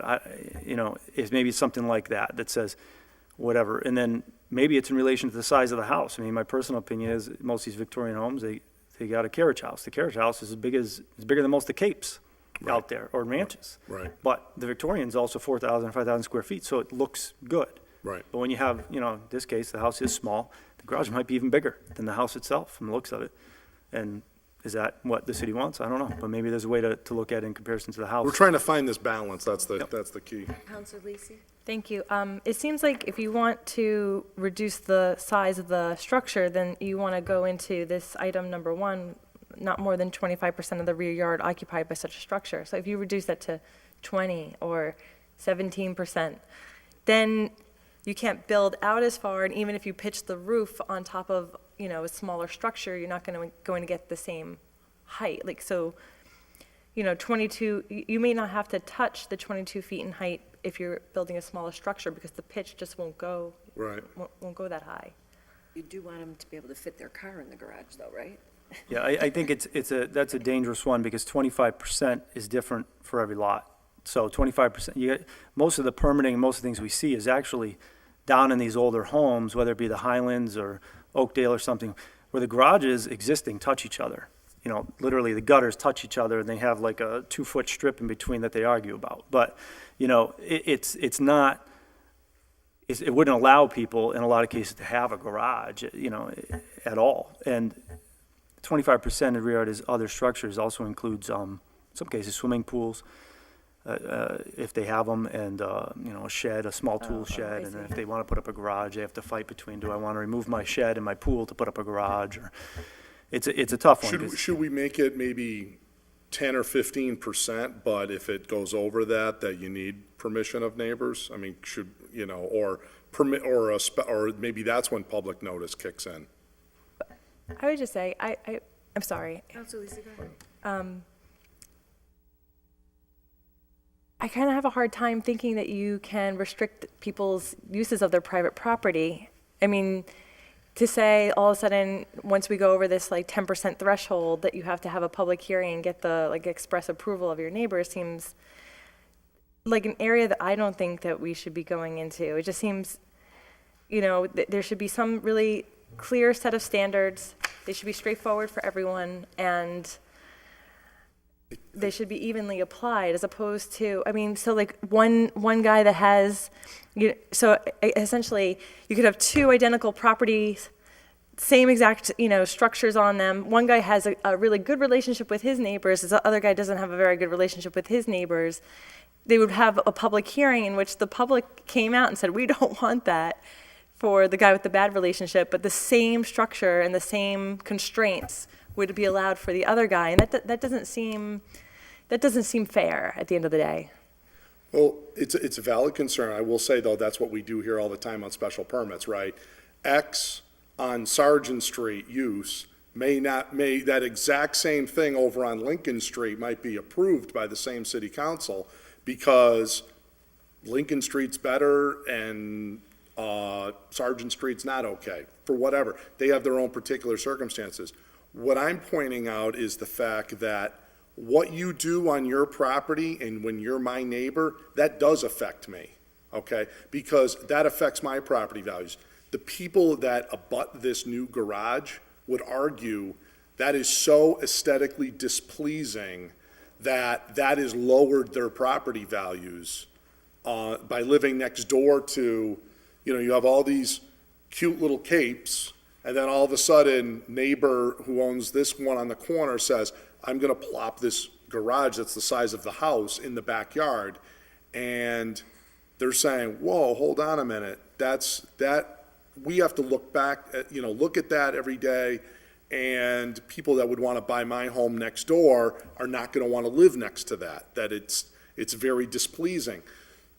So it's this yin and yang between, I'm with you 100% on private property rights, because I'm a big advocate for that, the proverbial person's home is their castle, versus what I'm doing is technically affecting you. Mm-hmm. I'm just saying it's probably still Damien's call. I mean, I'm not looking to make these votes of the city council.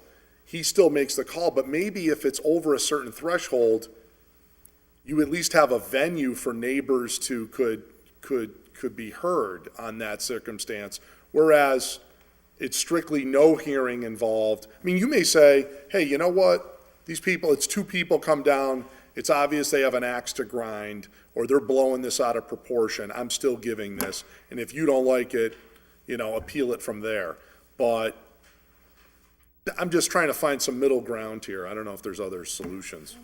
If I can, I just want to weigh in for a minute, just kind of listening to everything. It seems to me like the main issue is aesthetics. And with the fence ordinance, we address that by requiring it to be in the character of and da-da-da. It seems like the materials and the look and the feel of the thing are worse than the size of the thing. No, the neighbors would argue, yes, it looks bad, but Yeah. the sheer size, that garage put up at like my house, which is a large home, Yeah. would be like, no big deal. It would look totally proportionate. But where this garage, Chateau Jourdain. yeah, thanks. But this garage put next door to this smaller home looks like it's the same size as the house. So people they're drawing a distinction on size, and not just appearance. Okay, so could we reasonably look at something that talked about the size of the ancillary structures relative to the main structure, rather than the amount of land or the amount of whatever? Yeah, If we're maybe. looking for relative relationship, maybe. I just throw it out. I don't come into this Did you with any want it, preconceived Councilor Lisa? notions, just what can we do better? So that item number 1, I think I misread because it's the total number of ancillary structures, I'm sorry, accessory. The total number of accessory structures shall not exceed 25% of the rear yard. So that includes the swimming pool and the garage and whatever else you have back there. But I was thinking the garage itself could not be more than 25%. And so maybe we could say, so not more than 25% of the rear yard is occupied with such structures, and no individual structure shall exceed X percent, like 15%. Right, or something like that, yeah.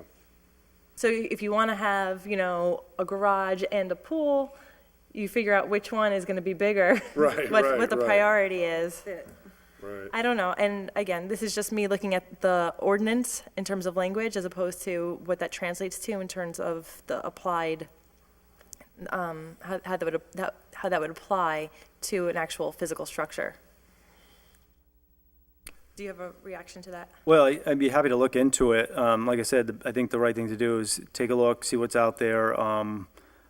If there's any communities anywhere, it's not, I have copies of all the zoning for many communities that are comparable to Holyoke and how that would be affected, how that would affect Holyoke using that application. I'd look at all the properties that we've recently permitted and say, would that have worked, would it not have worked, and was that a bad thing, would we stop somebody? The aesthetic thing, I would seek more information from other departments on that, because that's a little bit out of my realm, whether or not we can really do that. I think it would be called design standards. Mm-hmm. And so, Right, but, like, again, in West Holyoke, almost all garages are made of metal that I've, seen permits come through, and there's different, it becomes hard, it becomes a judgment call, and, to say, okay, is that really meeting the norm of the neighborhood or not? And the Morton building as a brand was also that one I mentioned, 30 by 40 feet. It's a Morton building.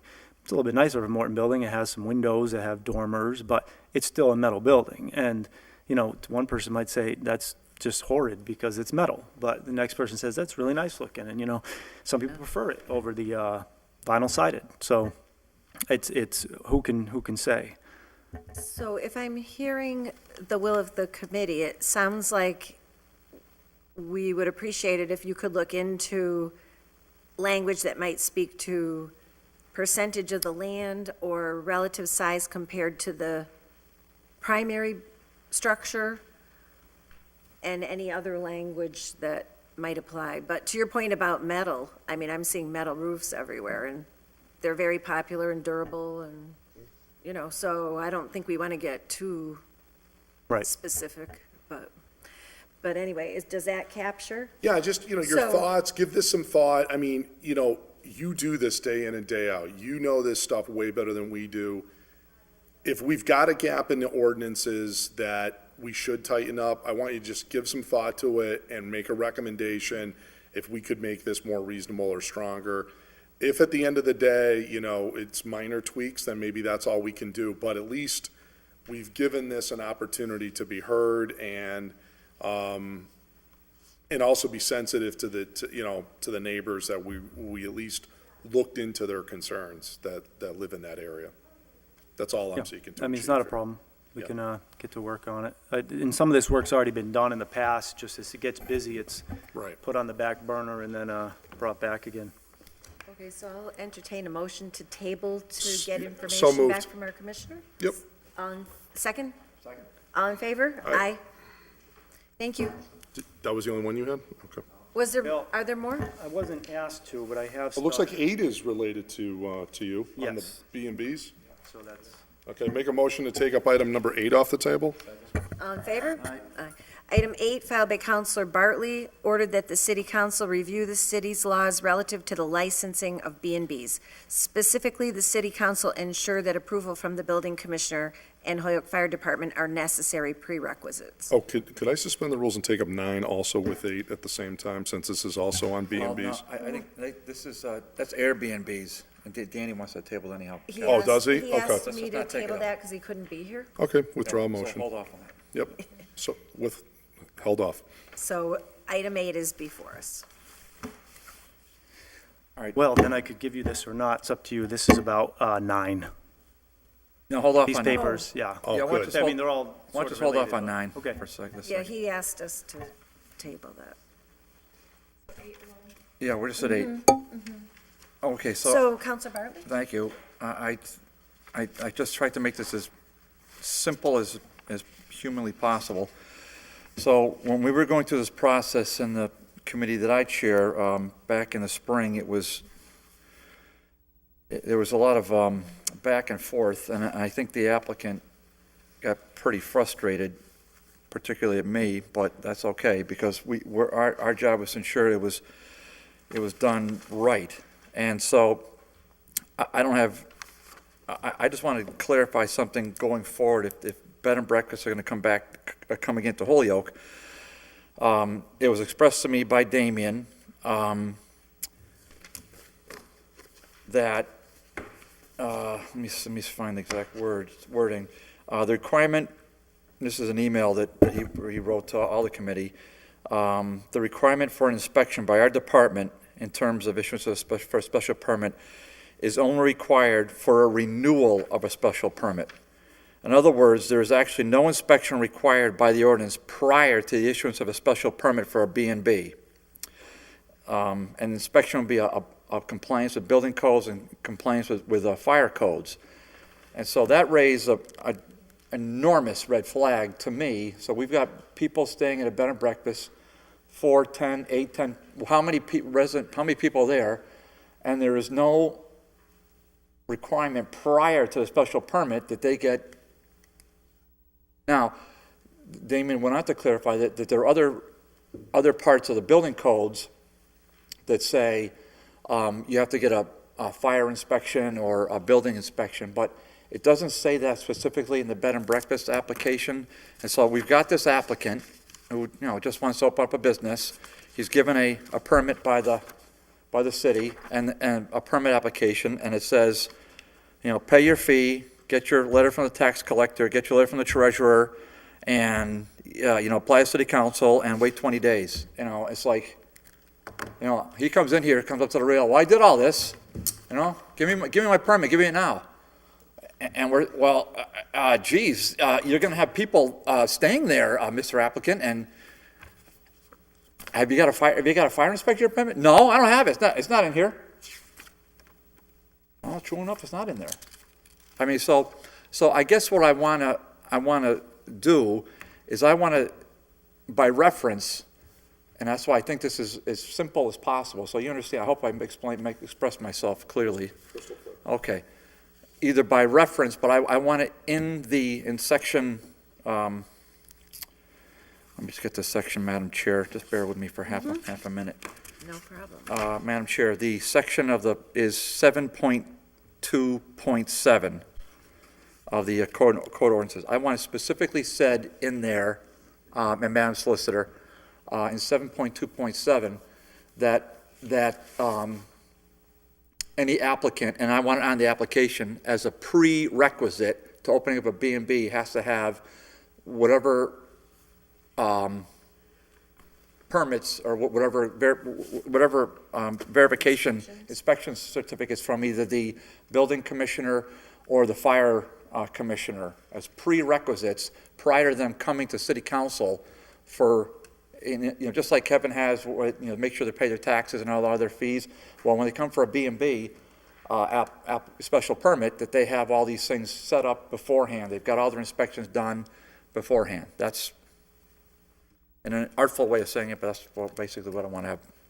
So just for clarification, are there a number of specific arenas that we're missing that we need to add? When you say, say arenas, I think in 7.2.7, I want to have and Damien could help me, I hope, in that ordinance section, I want to refer to the building codes and the fire codes, that the applicant needs to get all those established as prerequisites before coming to city council for a special permit. What about Board of Health? Do they weigh in on a bed and breakfast? They would, but only for the service of food, but the one thing in general I'd speak about this is that it's hard in the order that we have this, because if you ask for an inspection from the building department, myself, to go there, what I'd be looking at is prior to them being granted a permit and actually converting, however it might be, whether it be just to put up a sign or meet any of these other requirements, such as, getting a food inspection. So we wouldn't have much to look at. I remember we only have one B&B to use as an example, and he didn't have the sign put up until after the special permit was issued, because that dictates what kind of, you guys say, okay, yeah, we're okay with that, go ahead. And so the inspection really consists of, does this comply with the building code and our city ordinances? Well, there won't be anything to comply with the city ordinances until the special permit's issued, other than ordinary, per se, single-family home. And in terms of the building code, believe it or not, there is nothing. So you can use your single-family home as a B&B. You don't have to do anything to it. You don't have to put in a fire alarm system. You don't have to put in smoke detectors that you don't already have to have anyway, or whatever. There's no requirements. They're considered to be used no different than a family in a home. So in terms of the fire, having a fire inspection, I could tell you, they don't inspect for anything building code related. Some things overlap, and the only thing they'd be looking for is if the house has compliant smoke detectors based on the year it was built. So it might only have to have battery operated. And we can't regulate that with our zoning, because that's all state. It's, one step ahead, or above.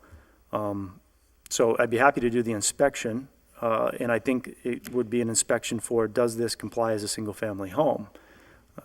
Borderline, I don't know if we really have the right to demand it, but I guess if somebody's applying for a special permit, because normally you go around and say, I'd like to come into your single-family home and see if your house is okay, But in this case, maybe because they're applying for a special permit, we have the right to say we would like to inspect the premises prior to you going to the hearing. Okay, so let me ask a question then. What kind of, if somebody wants to open a lodging house or a motel, what kind of permits do they need? Do they need any permits from the city of Holyoke before opening up a motel? Well, that's a whole different thing. If somebody wants a hotel, Well, do you see where I'm driving at? This is the host's guests. I would keep it to, I think motels and hotels are a little different. Yeah. Let's stay in the analysis with the point, the one you made about lodging houses, people renting out rooms in their house. So those type of scenarios, and how does that compare? Is there any rules on that? Absolutely, but the definition of a lodging house, slight conflict in our zoning.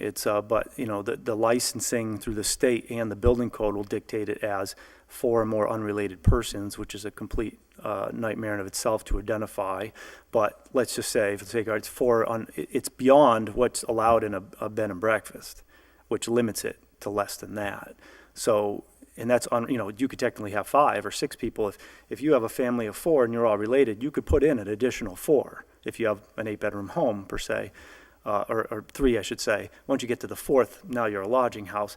Building code requirements apply, so do not the city zoning ordinance, and you'd have to come for, you know, we'd send them here for a council special permit for that. But in terms of the building code, currently, if somebody wants to have a bed and breakfast as defined, you know, less than 4 unrelated people, you can rent 2-3 rooms. And that's that. You don't have to have you know, the way they see it is there's really no further risk or impact in the use of that property than, say, you having your 3 siblings from all over the country come over for Thanksgiving for the weekend and spend it in each bedroom, you know? If you're a single-family home, Damien, do I even have to apply for a bed and breakfast? If I'm single-family home, say I have 5 bedrooms, could I just start renting out the rooms without getting any of this stuff? Like, at what point do I convert my home into, it's that 4 or more unrelated? Is that the Right. standard? Yeah, and then that's a really troublesome thing to enforce, and I could tell you across the state, you know, and probably beyond, there's always conversation about that, because how do you as a zoning enforcement officer, go and get people's IDs? Like, you know, there's no way to really get to the bottom of it. You gotta hope that the people, and I've gone to many complaints about that. You know, I send out usually a letter saying, hey, there's been some complaints, can you call me and let's talk about it? And you hope that they're just honest, and you say, hey, you know, they got a number of people there. Are these people is this your family? This your friends? What is it, you know? Right. Otherwise, it's a difficult thing to try and enforce. And again, if it's a 4-bedroom house and they haven't changed anything physically to the house to require a building permit, we wouldn't know, you know, until somebody tells us. But that's what it is.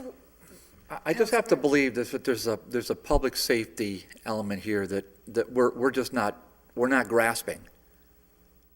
And that there's got to be a solution. I mean, you've got transients coming in, lodging at a place that you're saying to me, this could be anybody's house. They could have no bathroom facilities in there. They could have no shower facilities. They could have no running water. They could have a hole in the roof. They could have no electricity. But you're saying to me, as long as you got a house and you put up a sign, or you can just go in there and, what? No, I don't think that's what I said at all. I mean, if somebody doesn't have running water and you know, a roof, that's that's a structure issue altogether. But in terms of a fully functioning, perfect. So what I'm saying is that I would hope that there's some way, in existing building codes, that you have authority to ensure that there is electricity, there is running water, the house is structurally sound, that the fire department also has the authority to make sure that there are working smoke detectors, and that they're inspected regularly.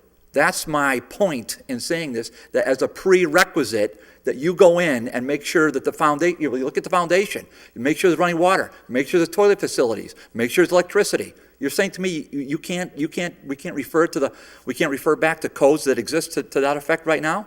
That they don't exist? Of course they exist. Those codes do exist. That's my point in raising this issue, that you go in as a building commissioner or your designee, go into a bed and breakfast, again, welcoming transients from out of town, staying at a house, and I mean, we have to have, before I'm going to put my name on a special permit to say, good to go, we, the city of Holyoke, grant you a special permit to host people at a bed and breakfast where you're collecting revenue within the city of Holyoke. I mean, come on. Well, I hope I'm making my point. For the moment. So my question is this. So we recently gave a permit to a bed and breakfast. And then there's people saying that there's any number of other homes in which this activity is occurring. So I guess another way to frame the question is, how come this guy had to go through all this and these other people over there didn't, and should they? And then to your point, there should be the laundry list of what it should be if they are actually putting that shingle out. Am I kind of reframing that all right? And that it's under our discretion to make up what that would be, and for people that are doing what the person who came in and got the permit to do are doing the same thing, they need to come in and do that too. Right? I mean, is that the gist of it? Yes. So I guess the question would be, with everything that you did with that one from your point of view, it was just a routine inspection as if it were a house. But just from the building department point of view. But we can require Board of Health, because they're gonna have food and If they're gonna have this and food. that, and we can have whatever permits issued that we require for the safety and business aspect, from what I can I see. mean, I would think if a bed and breakfast would have a food element, right? Right. I mean, it's pretty obvious. Counselor Lisi? Right, Rebecca? Thank you. So, I guess it's like an order of operations problem, right? Because so-and-so homeowner doesn't actually have a bed and breakfast until we give them the permit. And we want to be assured that that structure is suitable for a bed and breakfast, And the right? food and the But they cooking. wouldn't be doing any of that work until, and at least from a Board of Health perspective, in terms of food service and food prep, they wouldn't be able to inspect that until they actually, do it.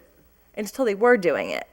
Well, no, they inspect it before they do it. They have to get a CV permit before they serve food. Yeah, they have to do it before. Beforehand. But they wouldn't be converting their kitchen, for example, I'm not into saying- something that would be commercial vendor? No, No, I'm not No, saying they no. have to do that. no. No, but what, I guess, just to make myself really clear, they wouldn't be converting their kitchen in any way that would meet an inspection by the Board of Health until they got their bed and breakfast special permit that says that they can move forward on that type of activity in their home.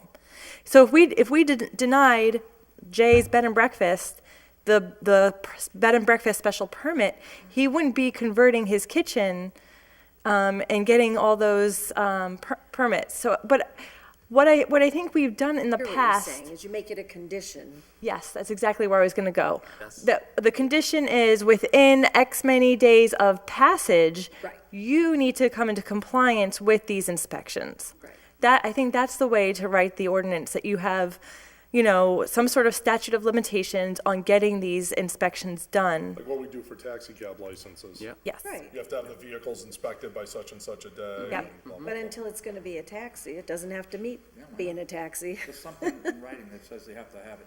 Right, and then I guess the other part of it is to craft the ordinance in a way that anybody that is undertaking this activity has to get this permit. Because it appears there's 7, 8, 9, or 10 of these entities, and we only have one that has a permit, is what I'm hearing. I mean, I'm hearing people say this. I don't know if it's true, but I don't know if it's correct. But I mean, just to be consistent, if this guy had to go through all these hoops to get it, then if somebody else is doing a similar thing. But would that meet your need? Oh, sure, absolutely. All right. Or So, with the conditions and make sure that we. I mean, within Yeah. within 30 or 45 days, right? Within 45 days of securing the special permit for the bed and breakfast use, or is that how to talk about it? The bed and, Yes. ah, It's a special permit, yeah. yeah, so we need to file a separate order now that we hashed out. so now that we know what we need to do, Yeah. And if somebody I- has to file an order, and then we'll have to go through the Well, we joint could, hearing. Yeah. no, actually, we just advertise this one. This item number 8 just needs to be advertised as a public hearing. So we don't need a new order, we just need to advertise this Yeah, order. that's true. Thank you, Sarah. Okay, so then I guess the action that we have to take is that I'll need a motion to Motion to move forward set. and set up a public hearing on Yeah. this. Second. On ordinance change. Is that your motion? Yeah, that's there, so moved. Second? Second? Second, All in favor? Aye. sorry. For building commissioner ones, or? I think so, right? Danny's. Well, he wanted it tabled. Yeah. How Do you- about if we just take that off the table to briefly discuss and take your information too? Because I actually had some questions on that. I was gonna I, file one on no your problem. behalf. Can I just make one comment about this? Yep. Are we back on On 8? 8? Yeah, on the bed and breakfast in general, this was the first one, and I think it actually went smooth enough, even though I know on the user end, he wasn't happy. He made it very clear to me that everything was a little difficult in the process. But, essentially, one thing to throw out there is this is the zoning regulations. This is in here. And, the one thing we have over everything is they're not giving a certificate of occupancy for that new use of the bed and breakfast, let's say, through this, so we're going back in and making sure that all of these things that they don't have up front prior to you issuing them the special permit where you're regulating all these, details, we're doing one final inspection on that and saying, okay, before you can open your doors and let people in, these zoning things have been met, whatever you guys have conditioned into that special permit. But all I was trying to say is that prior to all that, if somebody's getting the inspection up front, we're looking at it as a single-family home because that's all the law by the building code allows us to do.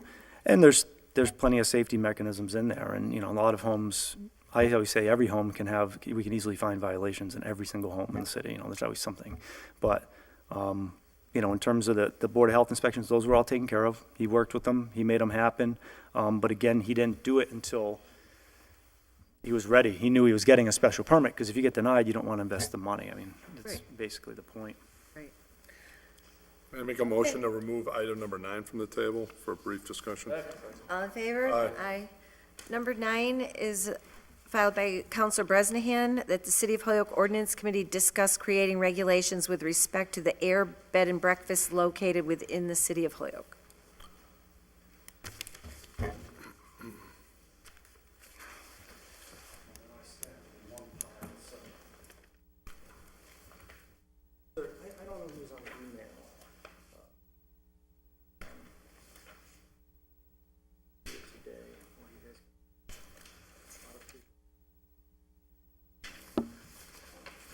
Oh, so this is a packet. That's yours. That one's yours. Okay, thank you. What you have there is the an actual copy of a letter I mailed out based on a concern from Councilor Bresnahan of the use of properties as through Airbnb. And then after that, this is just a printout of our scanned documents of the responses I got from 2 of the people. I'm not going to give you all of them, just so you knew what we did. Both of these are in Ward 6, interestingly enough. One of these I was aware of. I didn't plan it the that other way. I was not. I just printed out a couple random ones. Yes, but go ahead. You have the floor. Okay, so the original concern was that, a number of these businesses are out there. I don't know if it was based on a complaint to the counselor or if it was just maybe out of the B&B that had to go through the regulations, but either way, we looked into it. And the findings, which I put through in emails, but again, I don't remember who was copied on the emails, to Councilor Bresnahan, is that we had about 10 to 12 that would come up in the city using various websites. So the examples would be Airbnb is one. That's one of the most prominent in the world for rentals like this. But there's also Flipkey, HomeAway, One Fine Stay, Roomorama, Craigslist. It goes on and on. So my first thing I would say about this order is I really don't think we can regulate a business, a type of business being Airbnb. I think if what we're trying to do is regulate the use and what's going on. That's what so I would probably adjust that because it'd be like regulating Sears and not the other stores and saying, well, Sears has to do this and Sears has to do that. Agreed. It should be all. Everyone agrees with that. Should be all. So, and basically, there's a lot of these rentals. Total, there's probably, at least that I found, 28 or more, and they're going to come and go. In Holyoke. In Holyoke, and, and they're everywhere. Nice. And, the thing with it is, it's not. It's a nice place to live, even for our temporary guests. Yeah. So. Well, since I became the Ward 6 counselor, look at all this new business coming to Ward 6. Let him finish. So in terms of in my review and what I mentioned to the counselors that, we're looking at our zoning, it's defined as a place serving breakfast. So that's one of the key points is that Airbnbs typically do not. as a company that the client, I guess being the homeowner, will use them as an avenue for advertising. Almost, 99% of the time, breakfast or meals are not served. So. No, it's called Airbnb. Yeah, that's probably their misnomer that they didn't really think about years ago when they started up the business. None of the others use that, but you can go on to HomeAway and plug in Holyoke, and you'll probably find a couple of rooms being rented out there. And so I said, HomeAway. Home away from your home. Or Flipkey. So is this legal? Airbnbs as a business or the use? This use of, I just start renting out a room in my house, is that legal? Or do I need permission from someone? By our zoning, there's nothing, there's no violation of it. Again, our definitions that we would trigger is the going to the lodging house. So we can, you can rent X number of rooms to people, a college student, you live next to HCC, they want to live in your room next to your, you can rent it to them. Mm-hmm. And there's no provision for it, being only a week versus 3 months. Okay. Until you get over 4, unrelated. Then you go to 4, actually 4, not over 4, but and then it becomes, because there is a conflict in our zoning where in one section it says you can't 4 or more, and the other one says over 4, but Okay. but the state licensing is something I think would take precedence on it, and that's going to be more than 4, and the building code talks about that. So, but again, that's unrelated, so you could actually have a bunch of people in a home. But the renting of the rooms is not illegal. And in terms of this, I spent a considerable amount of time tracking all this information, sending these letters out to everyone. Every single person responded either by coming in, email, it was great, or they called. I explained to them, I don't want to say I baited them, but I said, can you just describe your use to me? Right. And they basically, everyone was honest. They said, yeah, I do this when I leave on vacation. In some cases, it was actually a 2-family home. They're renting their apartment using Airbnb.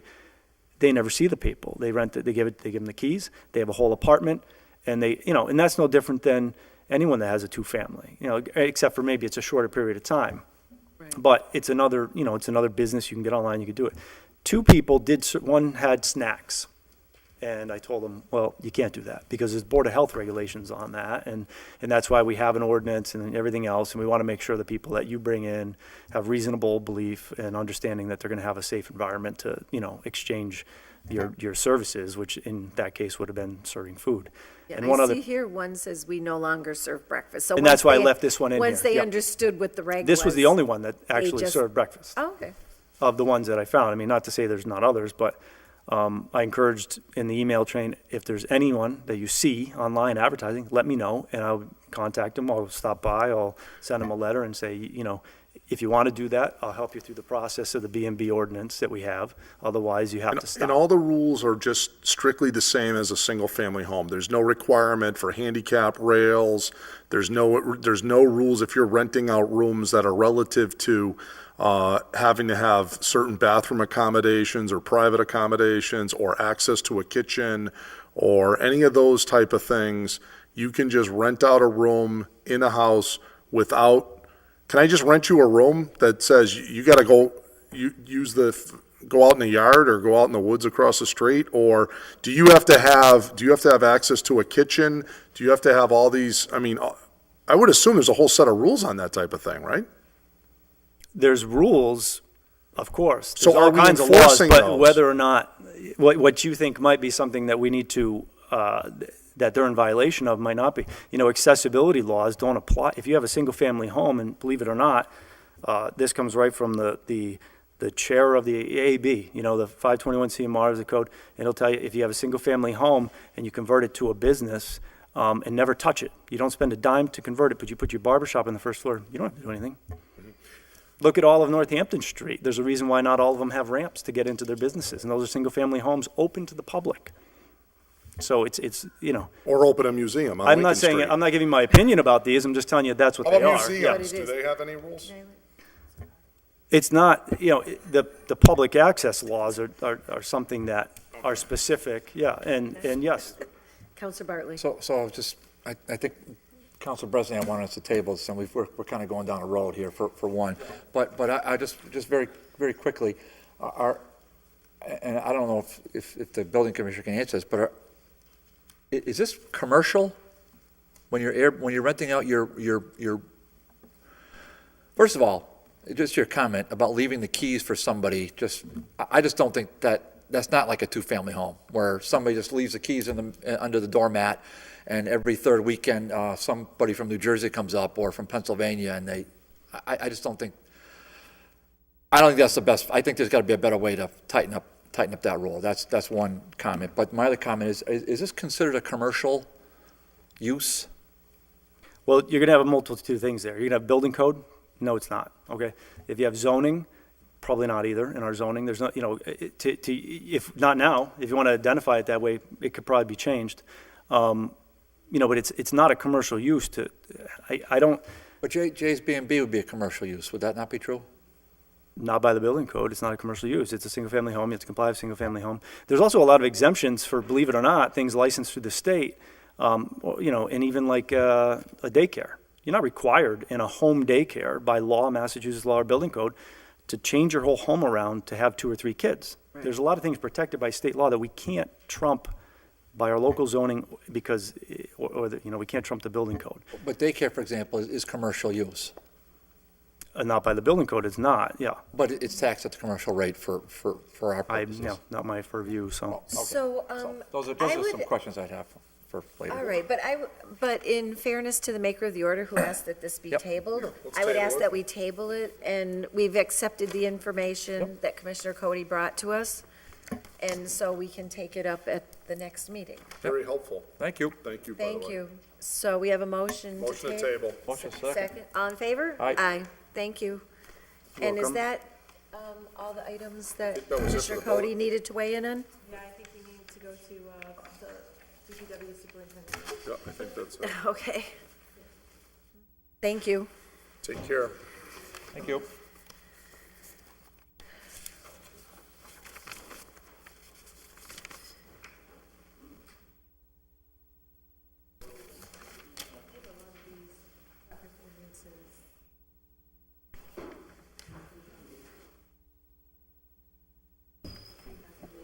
Happy Thanksgiving, Mr. McManus. Thank you. Happy Thanksgiving to you. Hello. Thank you. Welcome. Which one is relative to Mr. McManus here? The first one, I believe, is 13 through the end. So Okay. I make a motion to take 13 off the table. All in favor? Aye. So item 13 is filed by Counselor Bartley, that the city council seek input from the Review city reading.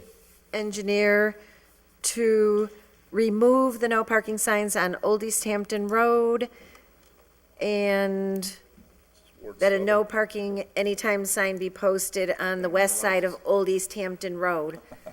And thank you for coming down, because I did get a communication from Yam Lip relative to this, but Was that shared with everybody or just with you? I just received it today, and I was going to Okay. read it into the record if you weren't here, All right. but, Yum replied to you on this? Yes. Oh, yeah, oh, great, I'd love to hear what you have to say. That'd be.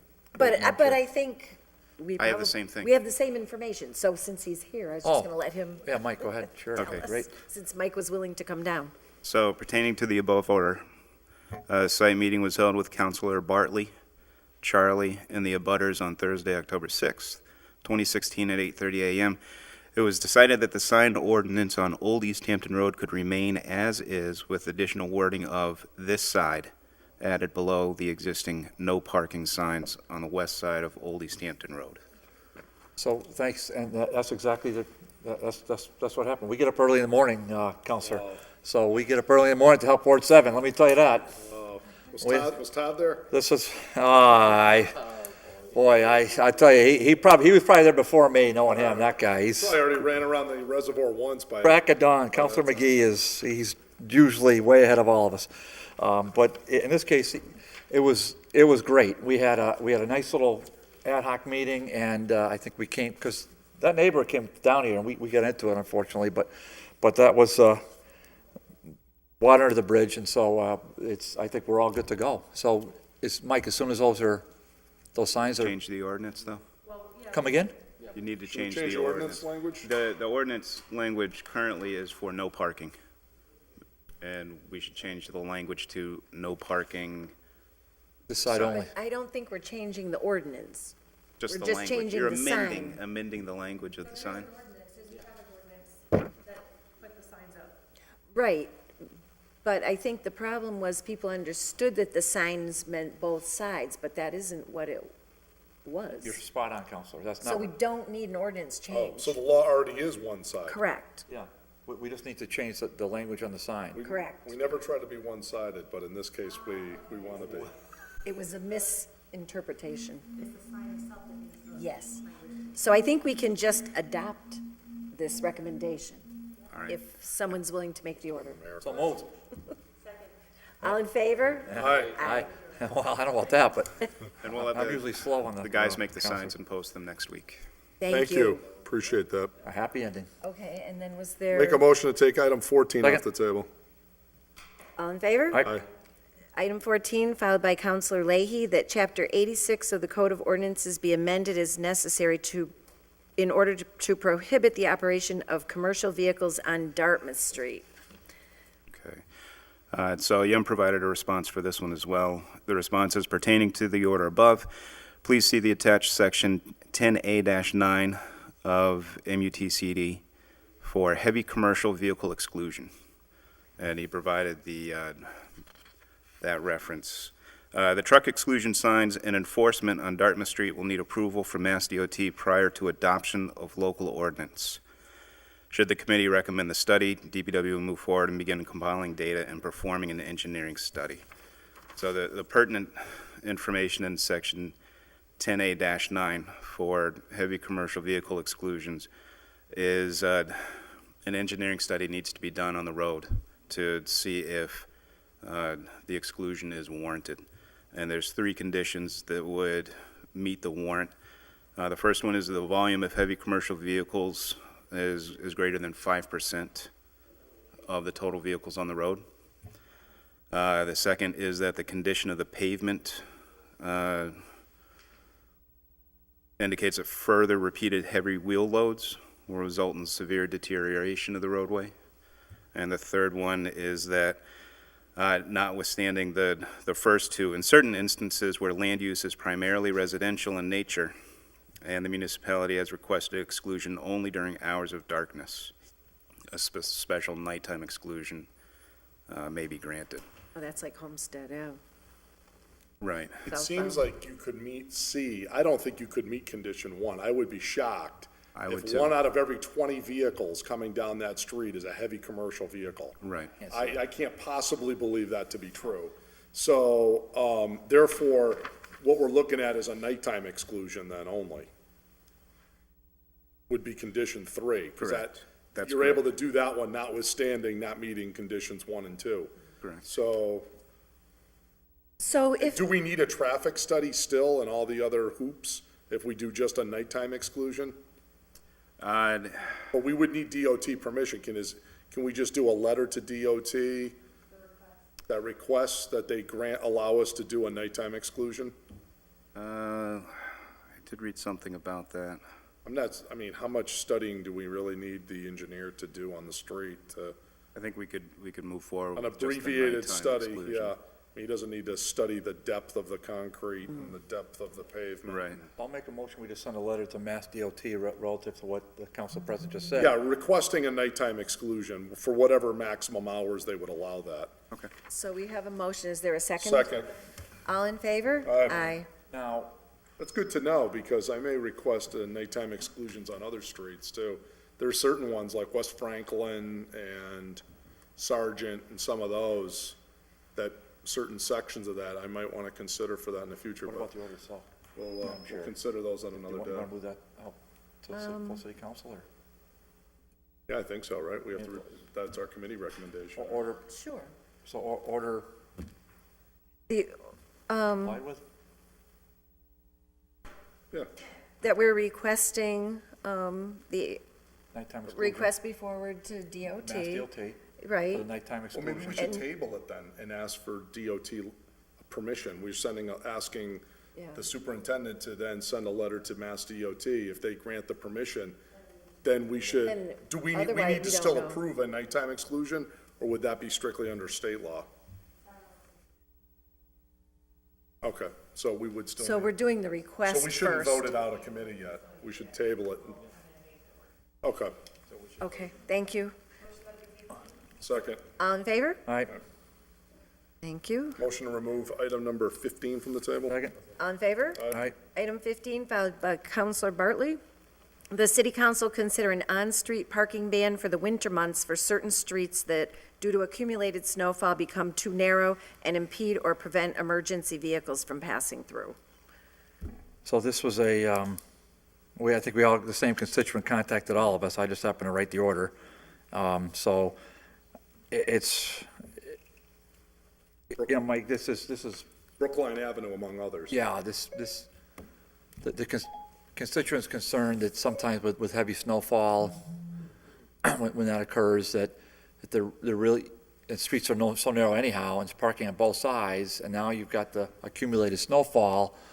Would that impede emergency vehicles from passing? So his comment was, can we have a temporary parking ordinance for the winter months to sort of, And is this in addition to the odd side, even side temporary parking bans that get put in effect? I think so. So I guess what he was hopeful for is, I mean, we had Yemen here a month or two ago, and he was going to come back to us with a couple streets that might sort of fit the bill as narrow ones, and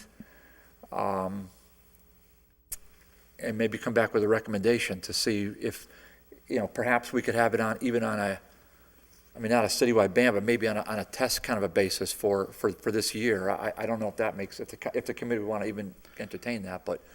So that, I know we don't have a list prepared as of right now. What we'd be trying to do is balance the emergency access through the street during these conditions, but also provide, safe and accessible parking for the residents, because these narrow streets are dense streets. There is heavy parking on these streets already, and we wouldn't want to. While we would want to be safe, we also don't want to be overly burdensome on the residents. Yeah, I think the question, Michael, then I would leave it to your discretion as you talk to your teams that do the street plowing is odd side, even side still not enough in certain streets, that where maybe we leave this in the ordinance to the superintendent's discretion, which said you could order a temporary ban on certain streets if, notwithstanding it's one-sided parking, an emergency vehicle could not get through, maybe after consultation with the fire chief or something, to say there's just no parking on this street until the conditions improve. I mean, Yeah, that's one alternative, right? We could do that, and we Yeah. Well, and I have was, talked with the guys, and their initial response was, it's worked in the past. Is there something that we're not aware of that we need to fix? Well, Brookline, the gentleman that resides there, is of the opinion in the winter months that the odd side, even side is insufficient, that in fact, when you have the cars in the street coupled with the snowbanks not getting all the way back to the curb, that what's left is this narrow path that a real big vehicle like a fire truck or one of your big trucks with the plows really couldn't safely traverse the street. Right, and that's the snowbank size is a delicate balance. Right. Because we can't put snow on sidewalks. Yeah. And in the absence of a tree belt, we try to keep the snowbank as narrow as possible.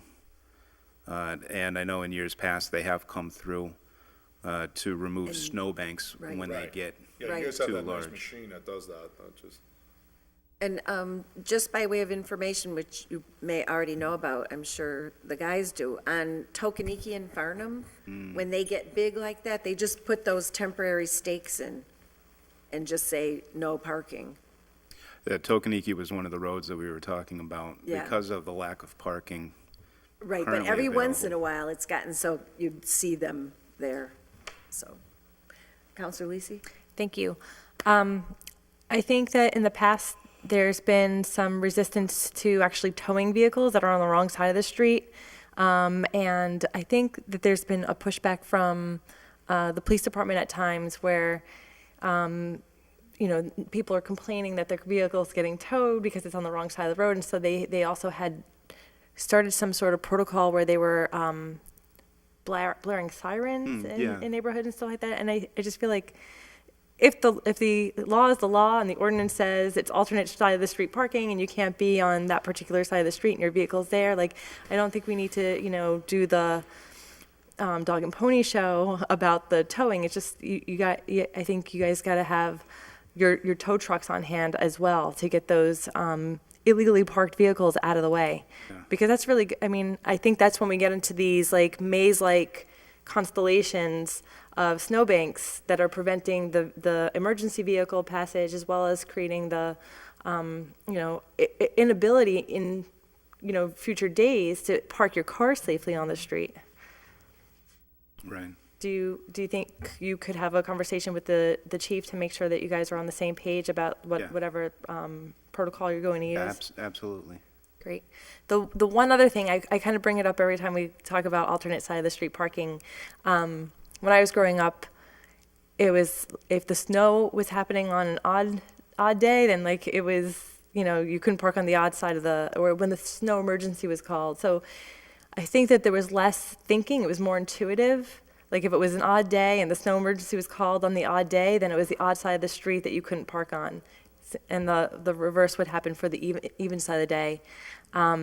That, again, it just seems, maybe it's because that's what I grew up with, but it just seems more intuitive as opposed to thinking about the year and what day, or is the first day or the second day that we're on in terms of the snowfall. Was there actually a snow emergency called? Right. Do you have an opinion on that?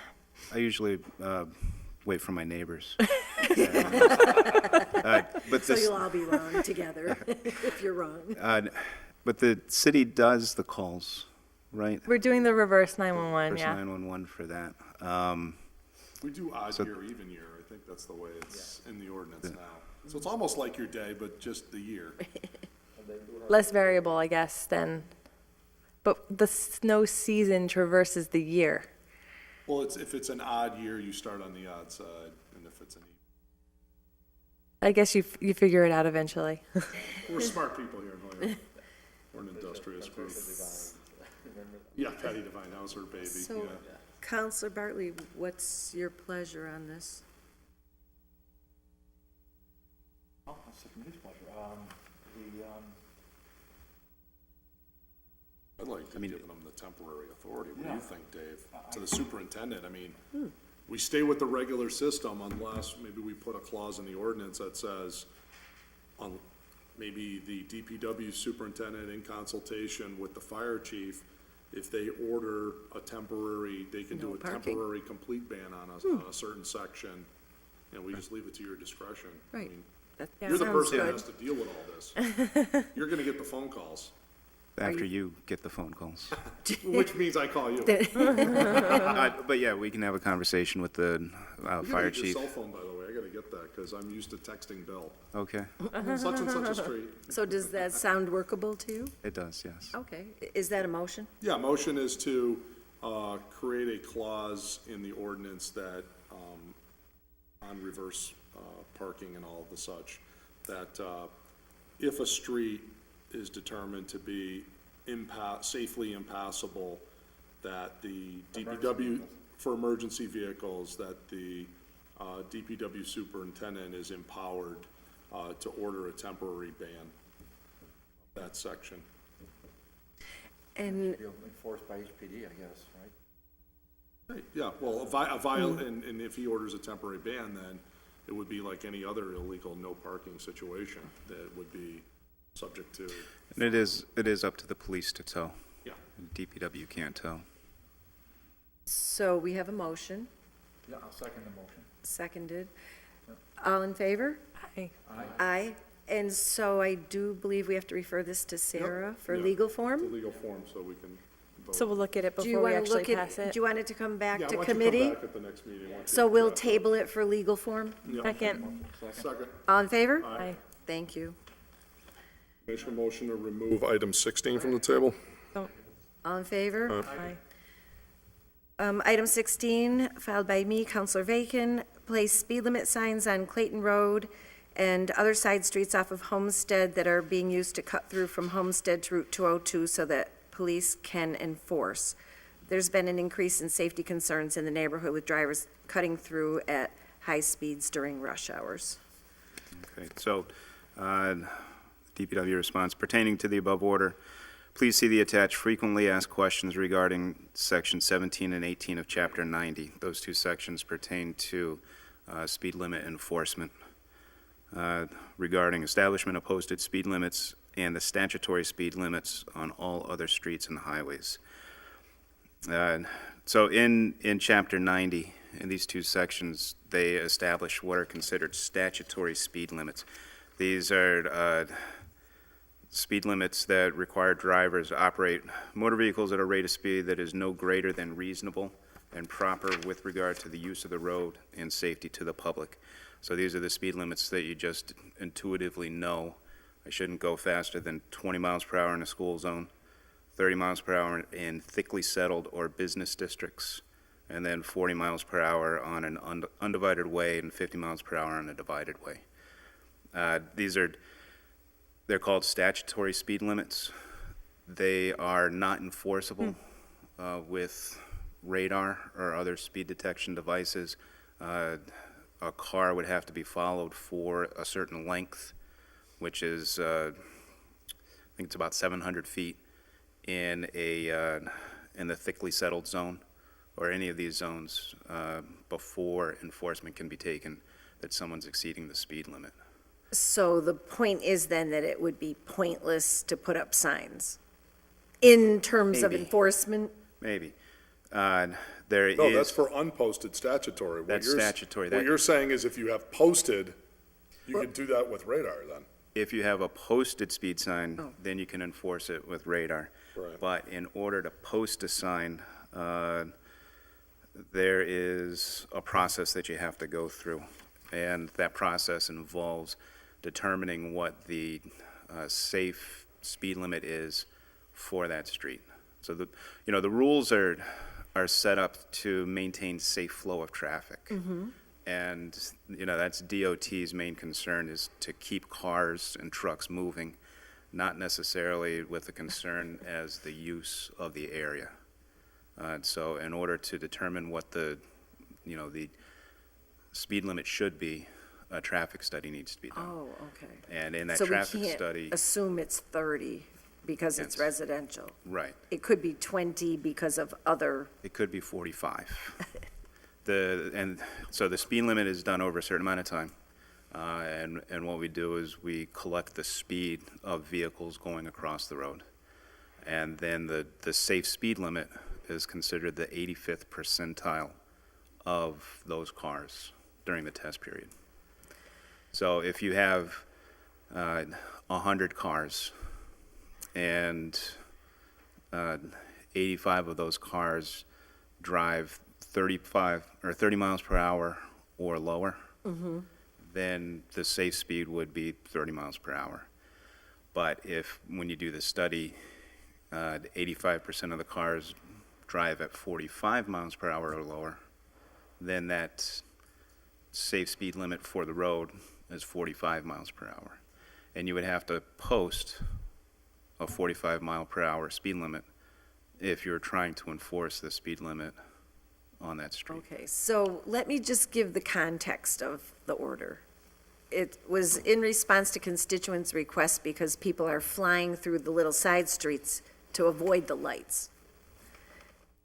So that's the origin Right. of it. They were thinking that if the speed was posted, that they're hoping people would be more compliant. I've told all of them, the only way you're gonna get people to slow down is to get a permanent speed hump in the road, but that's my opinion. But do you, from a So practical point of view, do you think this is reasonable to pursue? I haven't watched cars on these side streets, so I don't have a sense as It's- to what the actual speed limit would be once and if we did the study. Yeah. I know the intent of the order. I would hate to do the study only for the data to come back to say you need to have a higher than the statutory speed limit for that safe speed limit. If we want to control traffic through the streets, I think we should be looking at other measures, such as the speed humps, That is the goal. other than just I know speed that's limit. the goal. So why don't we So- skip ahead and do, and request temporaries, which is Oh, another. there's a mile-long list No, but that's for another those. subject, just so you know. One of the many things that you're inheriting is the request We don't even know. to come Yeah. across additional temporary, if you could ever get us a transfer request to purchase you some additional temporary speed humps, I think you'd find a very enthusiastic council I think you have 2 sets. I think we'd be cheerfully willing to purchase 2 more sets. And we'd have a remorseful DPW staff who have to Install install them. them and remove them. But, and as far as the temporary speed humps, we've shut that down for the winter because Correct. you can't That makes plow. sense, yeah. But we will pick it up once the snow melts. And I know the list is long, and I have a feeling that it kind of gotten forgotten Right. in the previous few months. I Yeah. know people kind of gave up on it. And the to magical some list, I'd degree. like to see where the actual list is. But and this is a little off topic, but since you brought up speed humps, if you have available in your office the application to get one, I had it, I gave out my last one, and now I can't find it on the website or through any of the other offices so far. So if you could find it, or if anybody here has it, that would be great. Shoot 'em I an- had them, shoot but an I used email. them all. Yeah. Counselor Bartley? Yeah, and so, Mike, I can assure you that I know I had orders passed to city council asking the DPW superintendent to provide a list to us, exactly how many requests we have in. For the speed hump? For the Yeah, temporary For ones? temporary ones. I mean, it's, Bill showed me the list. yeah, It's great. in a spreadsheet. And he was good about updating the list. I need to find that list and then update it since when I started. But you do know where the temporary speed humps are, though? Where they are or where the list? No, where the actual temporary, Yeah, we just had them on Bemis. We had them on Bemis the last few weeks. You gotta make sure the Ward 3 is at the back. okay, that'll, I was gonna say, if you're gonna put in a transfer request, if you wanted one for easels too, that'd be great as well. So if you, we have 2 orders that passed the city council to have, to have the past governments hung up on the walls here, but if that's too offensive to people, you know, I said put them on easels. I mean, That's not in DPW's jurisdiction, is it? sure it is, It is? for this building, Okay, yeah. It is in your jurisdiction. okay. I can I mean, look well, into who takes that. care of the building? Does somebody else besides DPW? No, DPW does. Oh, okay, so, yeah, great, thank you. I guess then the way to go with this is if I can get the information on the speed humps and go back to the neighborhood with those based on your feedback, that we could end up potentially with a higher speed based on a traffic study. So let's see, the order is to place speed limit signs. So I guess technically I'd have to withdraw it, because I can't say complied with if they're not doing it, right? Well, we discussed it. Yeah, we did. The order's complied with. All right, so I'll accept a motion that we consider it complied So moved. with. And if you can find that application, that would be great. All in Yeah. favor? All right. Aye. Motion to take 17 off the table? Second, somebody? All in favor? All right.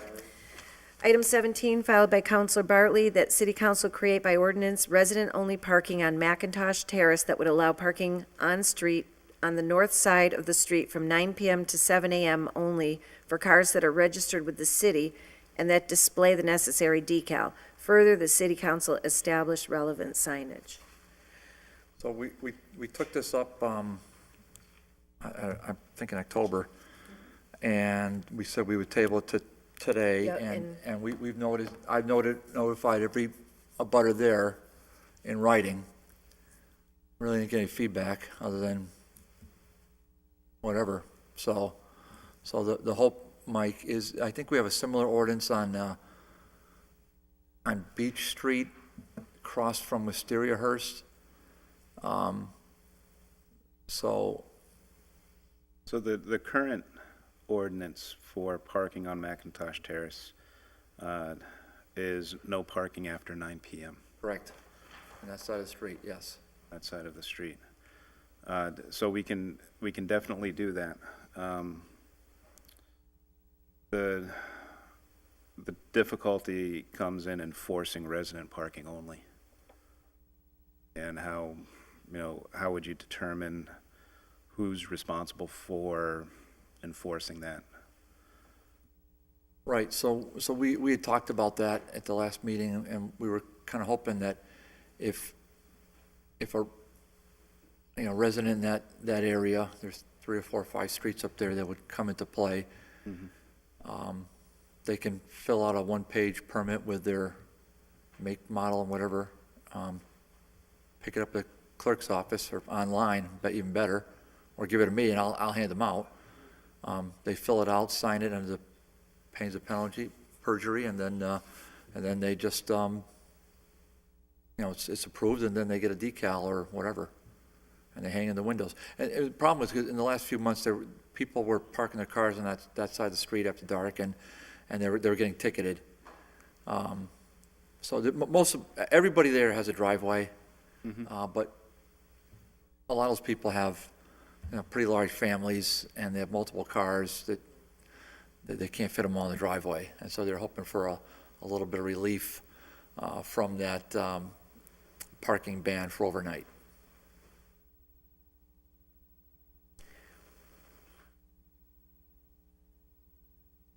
Okay. So that would be on the city clerk to... Well, city clerk or HPD, or, I would think city clerk would probably be as good as any office, right? Is that who issues ours in the back parking lot? The clerk? With Sterehurst and Clerk for us does. in the lot. Oh, So okay. it seems consistent. So the clerk, sure. And then as far as establishing a resident parking only in that area, that would be an ordinance. Would be an ordinance. Oh, so, And is that just resident parking only between 9 PM and 7 AM? yes, Right-o. Otherwise, you can park there. Right. yes. So this is the sort of, so we're not changing the ordinance that's in effect. There's still no parking there, but what we're saying is if you have a special permit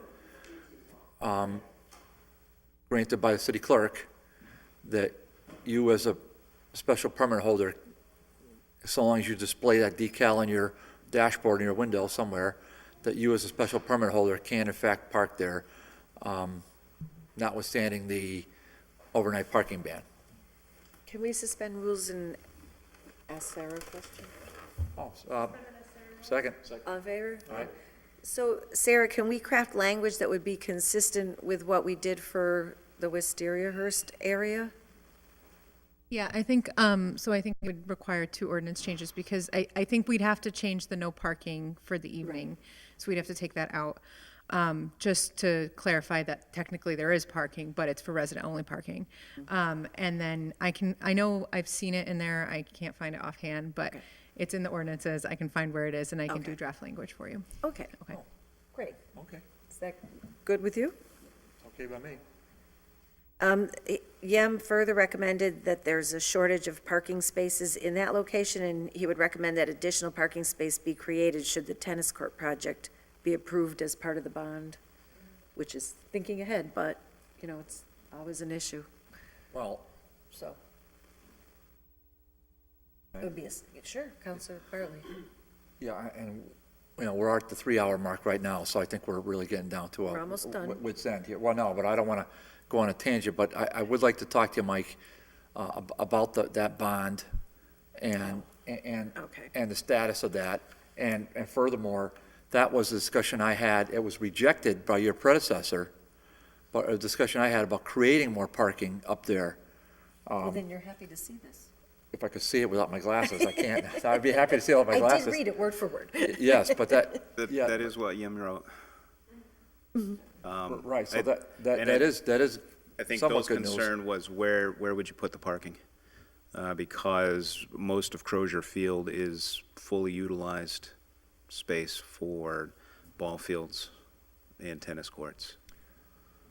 Had that figured out. But we'll talk about that. Yeah, I mean, but anyway, that again- was just as a we side had some good note, ideas on that. because of the congestion Good. down there. I'm happy to discuss it. Okay? Yeah. So, Good. on this order, Well, I guess we got to table it till, but we're tabling for legal. okay, so, We need a motion still.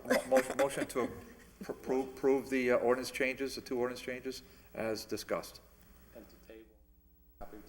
And table and for legal form. Yes,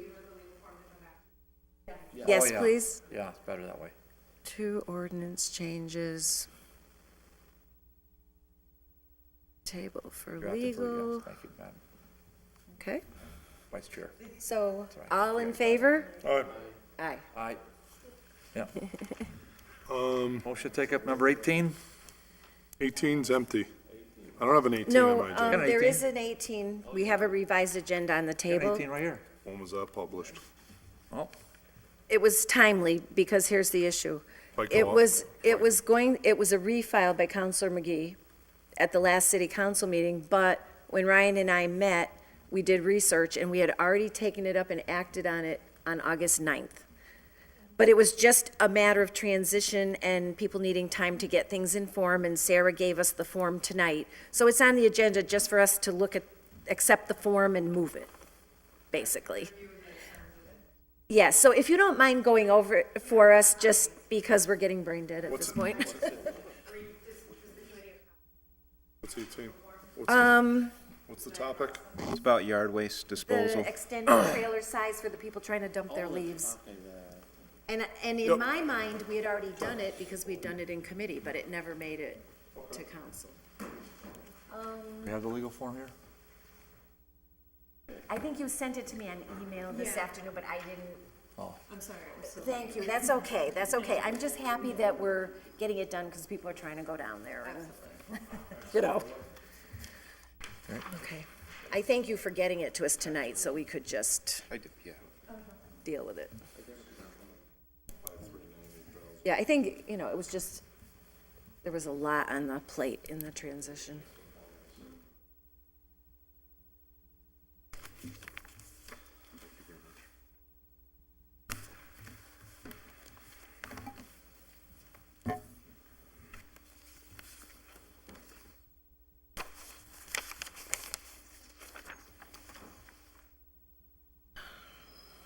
Okay. Do you want to just Sure. run through the highlights and? So at the, Ryan had sent me the order, and I actually have the original order. The committee had approved it 4-0 on August 9th, an exception for trailers exceeding 10 feet for residents who I do think not. it's 6. or I think six? the limit now is 6. Is that Okay. correct? So the, well, it was, Well, the unofficial limit, Well, the rule. things that have been, there's some number that people have been told no. That's all So- I know. and I think there was some confusion because the committee was waiting for some information back from the DPW. So I told Ryan, I reached out to Mike, and Mike actually gave me a draft, and I changed it a little bit, but this is what you have in front of you. Oh, great. Thank This you. is based on the policy that they have now. So essentially, owners, so the language is to be consistent with the other provisions of the solid waste section. So owners of residential property shall be allowed to dispose of yard waste. Not any disposal of any other material other than yard waste is prohibited. The owners have to they have to get a refuse disposal permit card, which allows them to visit the site 40 times in a 12-month period from the date the card is issued, so it's a year.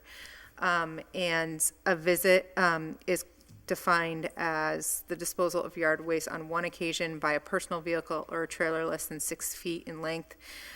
Disposal of waste by a trailer exceeding 6 feet but less than 10 feet counts as 2 visits, and disposal of waste by a trailer exceeding 10 feet is prohibited. We also put in some language at the bottom about how the individuals are responsible for unloading their own yard waste. Okay. And is this the refuse card that everybody gets already? It's the same one, right? It is the same one. Okay, yes. but, no, I think that's great, and I think it's fair. I think it fixes the problem. Looks good. Except for people who have a 12-foot trailer. Well, what do they do? Is that a standard, I mean, There's no standard for trailers, and the intent with the 6 foot in length was that's about what a homeowner would usually use. Yeah. Commercial, you're getting into commercial, right, when you get bigger? When you get bigger, and so in talking with the guys, we felt that, maybe a 10-foot trailer could be something you'd expect a homeowner to have. All right. But it does get into a gray area. Well, I've only got 2 more feet. I'm still a homeowner. What's the big deal? Yeah. And you could keep going to 20, 30, 40 feet, whatever. Yeah. Well, I'm just, 40 feet is... But we're essentially going from 6 to 10. We're going from 6 to 10. As a practical matter. Right. And in the past, before the rule was established on the trailer size, there are stories about people coming from outside of the city to dispose of their yard waste. There are stories of contractors who would have a stack of cards that they would get from various people in the city. Yeah. And say, and go ahead and dump your waste, but they're also collecting waste in East Hampton, South Hadley, and everywhere else and dumping it. There is a cost associated with running the yard waste facility. Right. In the past, it was over $100,000 for the city to take that material and move it off-site. And with the limit, the intent is to control that cost. And I hope that, if there's any negative unintended consequences from this, that you would let us know too. We're just, mostly what we're hearing from are the people that have a 7 or 8 foot trailer that get turned away, and they're like, I've been paying taxes for 40 years, and, I've been doing this for a number of years, and now I'm getting turned away. Why? Right, and so it just feels punitive to them. So this seems like a win-win to me. I'm sorry, I actually just noticed that I intended to put in language to say that it essentially prohibited the dumping of any waste from a commercial or Okay, because I was kind of looking for. Yeah, it seemed to have left that out. Okay. sorry. Counselor Lisi? It really should say, thank you, sorry. It really should say, disposal of waste by a trailer exceeding 6 feet in length but less than 10 feet. It should actually say there, and up to, or 10 feet and less. Because really, you're going 9 point whatever feet, and then nothing above 10. So I think it needs to include that 10 explicitly. Right, so, Counselor Barton, are you all set? I am, yeah. Just to Mr. McManus's point, Sarah, what if a commercial guy comes on there with 10 cards? Right, so I had intended to put language in here that says that no yard waste could be disposed of that was acquired through a commercial enterprise or through a business. We had talked about that. Yeah, so if we add that language in, then anyone who's, essentially if they have a lawn care business and they are bringing their yard waste there, they wouldn't be able to dispose of it. They would be turned away. And they wouldn't be issued a card. I mean, a residence would be issued a card. So if they were, and I guess that's where it gets tricky, because if someone is, they have a 10-foot trailer and they're dumping a substantial amount of yard waste, how do you prove that it's from their business versus from their own personal property? Yeah. Yeah, Right. it would limit the abuse if it was happening. So I think we need, And there have been instances where people dispose of other material at the yard waste pile. And like shingles and stuff like that. shingles or pieces of concrete and rebar Yeah. or wheel rims. It's not okay. But it's underneath the leaves. And when they had a Oh. long trailer, it was difficult for the DPW employee to thoroughly inspect the trailer to make sure that this material wasn't there. And then at certain times, the yard waste disposal gets busy. And you can't be watching multiple people at the same time. But we do allow at certain times for people to dump things like that, but for a charge, right? Is that the case with the other waste? That's at the DPW facility on Canal Street. Right. Yeah, and with that, you have 7 visits per year, and you can Right. bring a certain amount of construction debris. So please send them over there and not to Appermont Highway or Southampton Road, thank you. But anyway, I really appreciate this, and I think a few of us have filed orders around this type of thing. So I think all we need is a motion to adopt this with an amendment to add no commercial and to modify just the language about the length. Yep. So, So, second? all in favor? Aye. Aye. And I'll have the legal form for the council meeting. Yes, and this will go to council. One more thing about yard waste. The DPW is behind a little bit on our schedule for curbside pickup. But as of the end of the working day today, they are 3/4 of the way through Wednesday's typical run. Okay, So well, because last- I'm sure it's heavy with It's very all the heavy. leaves coming. And last week, there was a lot of, there were guys who were out sick, workman's comp, bereavement. It was hard to keep a full load. The way they do it is they collect refuse first, and then once they're done with trash, they go back to collect yard waste. And they got behind at the beginning of the week, so they finished the week where they hadn't collected Wednesdays, Thursdays, and Fridays. So as of today, we're almost done with Wednesday's route. Tomorrow, by the end of the day, we should be done with Thursday's route. And then on Friday and Saturday, we'll finish Friday and be able to go back to anybody who put out on Wednesday and Thursday. All right, So I think by the end of the day, Saturday, we will be caught up. all right. Oh, Well, okay. thank you for Just that say- update. So Ward 3 has not been collected, Diosdado, so I want to make sure you realize that. We're, Ward and it's 3. nice, so DPW is open for business, but, City Hall is shut down Wednesday, Thursday, Friday, correct? That's what I heard. Okay. I'm just, Well, not all of DPW, just the refuse and recyclables, and probably the superintendent will be open for business. well, you've been on the job for about a month, so I'm hoping hoping you'll show up, but you'll get your comp time down the road, I'm sure. All right. Thanks, Mike. Thank you Thank very you. much. Thank you. Appreciate it. If it is the pleasure of the committee, I would like to leave 4 and 5 on the table since the maker isn't here. Second. Is that it? All in favor? No. 6 is all set, right? Yep, 6 is set, 7, So we're up to 10. we're up to 10. Yeah, and I want to, well, I'm sorry, I was going to, table 12 anyhow, so. All right, but Anyway, we do have language. we'll go 10. We do have language from Sarah on these. So motion to take up number 10? All in favor? All right. Aye. Filed by me, Counselor Bacon, that no person shall be appointed to any board or commission if any taxes, sewer, or water bills are unpaid, et cetera. And that the treasurer or collector shall provide a list of the payment status on each appointed person to the city council twice a year. So Sarah provided us with the language on Yeah. this. Do we have Yeah. copies here? There you go. Want to have a copy of that, please? Yes. Your wish is our command. Oh, Oh, do you have one already? Yep, we're set. We're set down this end of the table. Okay. Everybody has it. I think it's pretty straightforward. Let's read it together. Do you want me to On read three. it?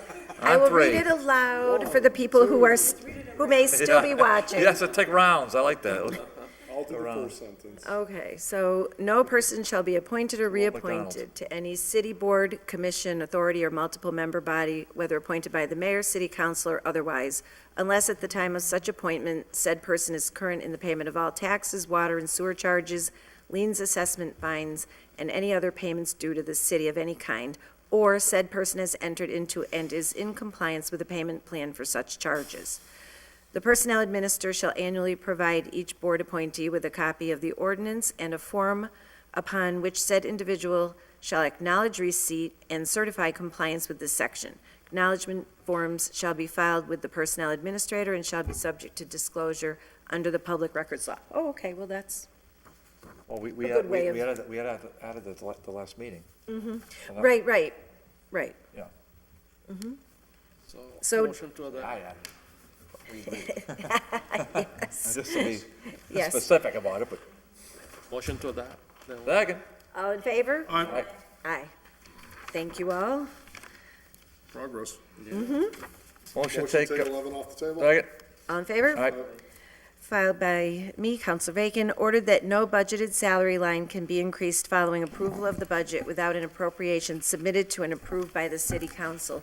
Now, we do have correspondence from the union for our consideration here, and we have language from Sarah. I think there was a misunderstanding from Can I the, have the Sarah language?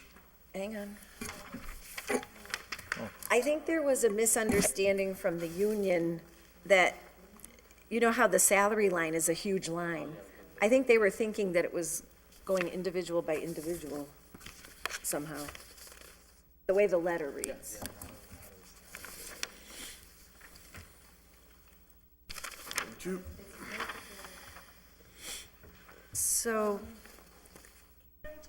Is this, these are, so they're hand-signed copies, okay. I was just wondering if I might have had the original and Oh. copies were recirculated, but they seem to have signed all of the copies. Yes, they did.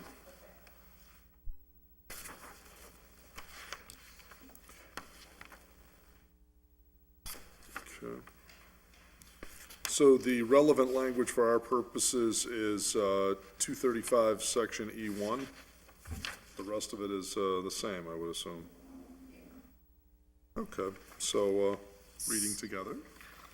No salary line shall be increased by Okay. transfer of funds. You want to go through that, Madam Chair? I'll just read the change aloud. No salary line shall be increased by transfer of funds to an amount greater than that fixed by the city council through its adoption of the municipal budget without an appropriation submitted to and approved by the city council. Okay. Now, have you folks had a chance to read the letter I have. objecting? Yes. Should we go through their 3 points? Yes, Shall I? sure, if you wish, I would- Counselor Jordan. I'd love to.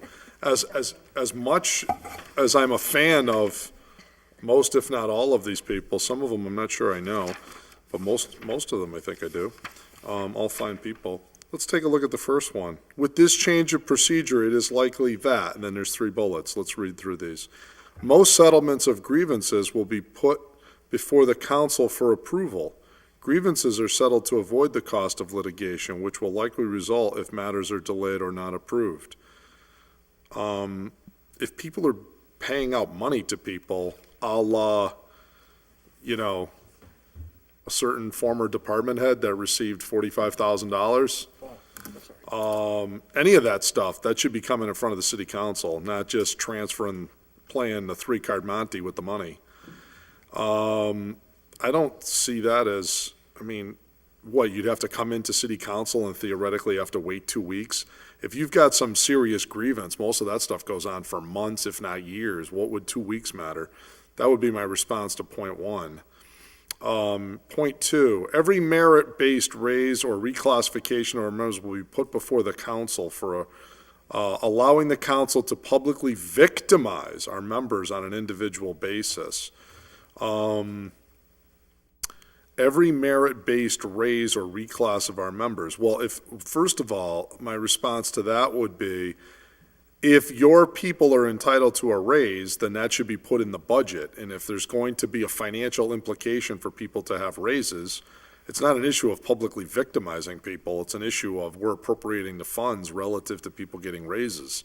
I mean, that's what we do here. I mean, that's like saying, make sausage but don't have any meat.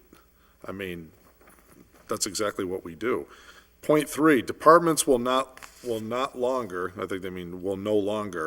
be able to hire additional staff through a transfer, causing our members to perform more work for the same pay. I think that's exactly what we're trying to do, right? We don't want departments hiring people through a transfer that's not transparent and budgeted by the city council. We should have a conversation why people are doing work or a position needs to be filled, but I think that's a good thing. That's called fiscal oversight, right? We don't want to be adding on jobs that aren't budgeted, and then we're creating future encumbrances upon the city by transferring money around and creating all kinds of jobs that may or may not be sustainable. But theoretically, the administration could be creating jobs that don't have, either like through a partial use of money or otherwise, are unsustainable. Through the other thing I'd like to point out too is you don't want to be shell gaming the cash around the personnel lines. I don't like the practice already of them. We don't fund something and then they use overtime money and go and pay for that particular salary line. Then they'll say, oh, we got to come in for a transfer because our overtime is short. Well, yeah, because you took the money from overtime and put it in a line that the city council cut. It basically, this ordinance gives teeth to any cut that the city council makes. And if you want to derivate from that, you got to come in and see us, at least as it relates to personnel. This wouldn't apply to expenses. Counselor Bartley? I'm happy to go whatever way the committee wants to go, but I'm just going to throw it out for discussion. No, I'm not making a motion either, but if you want to have one or all of these folks come in so we can have a conversation, I mean, I would hate to have one of our usual showtime, up-and-arm performances at a full city council meeting over something that should be hashed out here. It's still on camera. But instead of having the whole, everybody storm down at city council at a full city council hearing, I mean, we have a letter here. Did they know we were going to have this meeting, and didn't the councilors already know we were going to have this meeting? I mean, well, clearly they knew we were going to have this meeting because even though this letter's not dated, this letter's not dated. But somehow this magically arrived with original signatures on it, right? Well, I don't think it magically arrived. I think they knew we were having the meeting. So why didn't they come?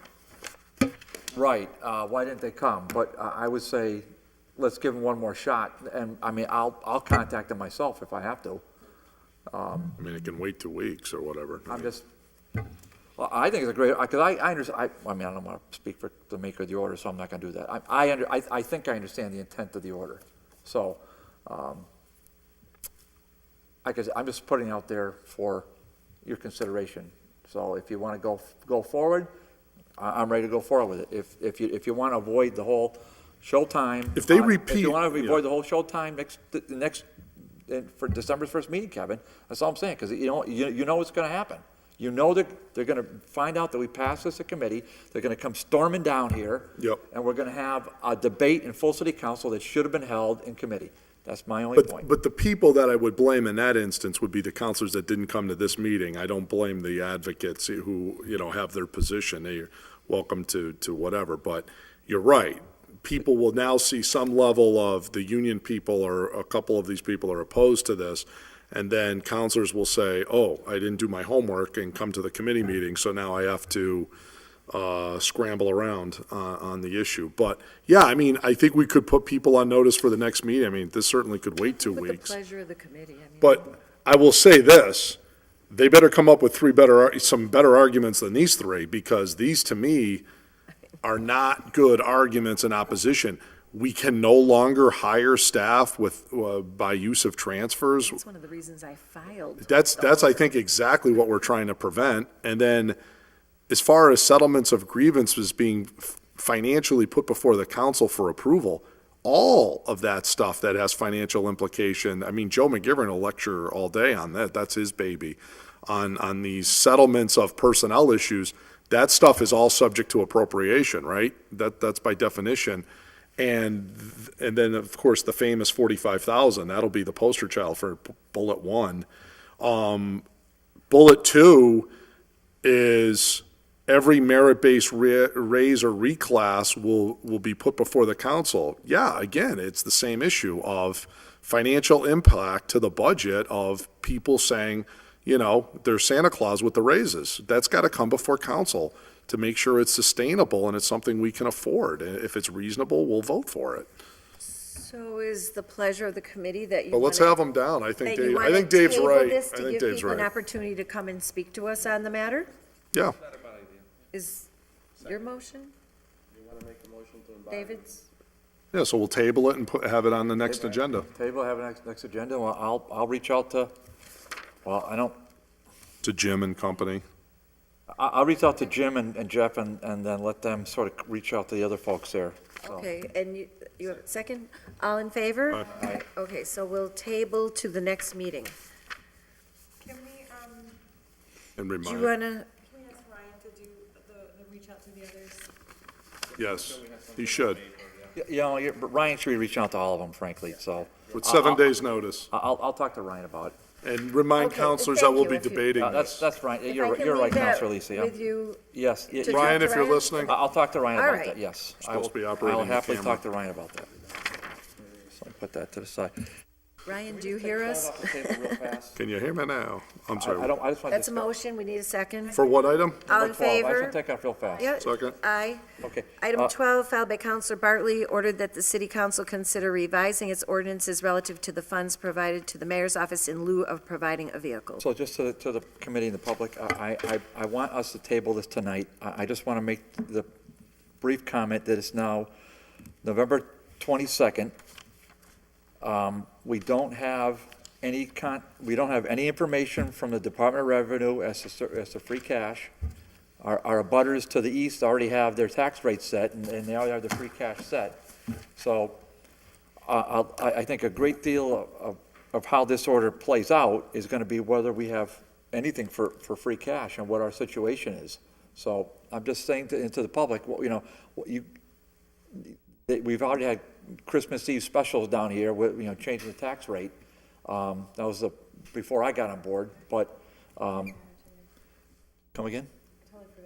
Yeah, the Christmas, December 24th. the Christmas Express, was, you know, raised the Christmas Eve Express, so, 2011. So that was, that's already happened before, and now here we go again.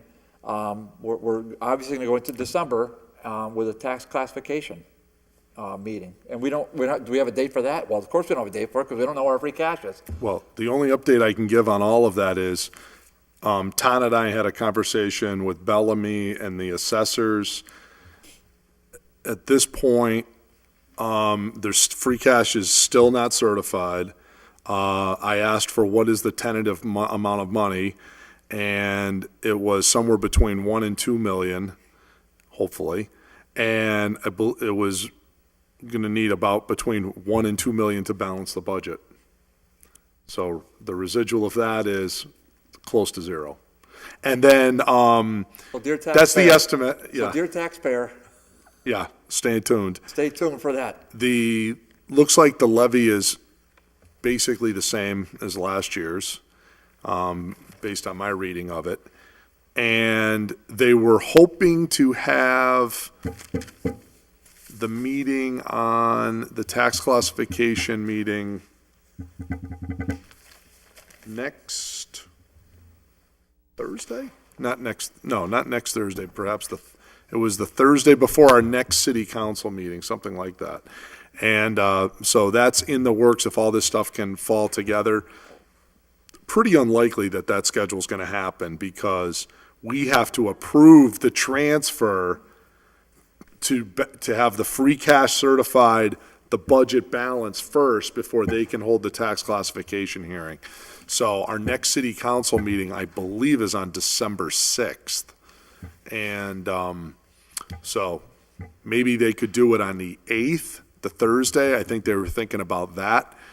At which point we would have the actual vote on tax classification would be on the 20th. Well, just so the public is aware, Mr. President, that's a prerequisite before we have the, before we have our committee, our full city council vote on the New Year's, on the new tax. Correct. So that's, if I could, Madam Chair, just to digress for 1 second. Oh, thank you, Go ma'am. ahead, Yeah, Councilor very, very fast.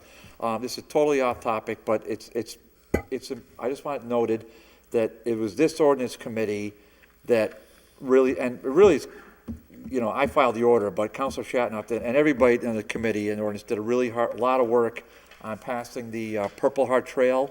So I want it to be known to the public. So this is last Saturday's Westfield Evening News. And so the city of Westfield is going to, and it says right here, the idea came from the Holyoke City Council, right in the article. Copycats. Well, no, I passed it along, but they are going to extend the Purple Heart Trail along Route 202 from the Westfield Holyoke line to the Westfield Southwick line. Meanwhile, the town of Southwick has contacted the city of Westfield to say, how do we extend it from the Westfield Southwick line to the Connecticut border? Good So job, it started, Councilor it Bartley. started right, well, but it started right here in this little table right here in That's this very that's committee. So good. there you Great, go. I just great. making a point. And you know the old Thank you for expression, the update. imitation is the greatest form of flattery. You got that? And now- Okay, Yes. sorry, thank you, Madam Chair, I appreciate the time. Sure thing. Now, before we have we, to table before, 12? Motion to I table. thought, Second. all in favor? I already had it marked in anticipation. Before we adjourn, I've had at least one request from members that we not meet next week. So our next meeting would then be the second Tuesday of December. Is that agreeable to the members? That sounds wonderful. Very reasonable. Okay. Very reasonable. So we will meet on the 13th of December then. And the 1st of December would be the Thursday before our next full council meeting, which would be the day we're talking about having a tax classification. But as I'm thinking about it more, it looks like it's actually going to be the 8th because they can't have that meeting until we pass all those transfers. But that means the only way bills will be out on time here, unless we're going to have some crazy flurry of special meetings, is we've got to have all of that done by December 6th so we can vote on all that. So that means that's 2 weeks away. So they better get cracking. Coming soon. Motion to adjourn. Thank you all. We did 2 meetings worth of work tonight anyway, did. so. It's been a Thank while you since all. we've had a 3.5 hour one. Yes. Thank you. Our meeting is adjourned.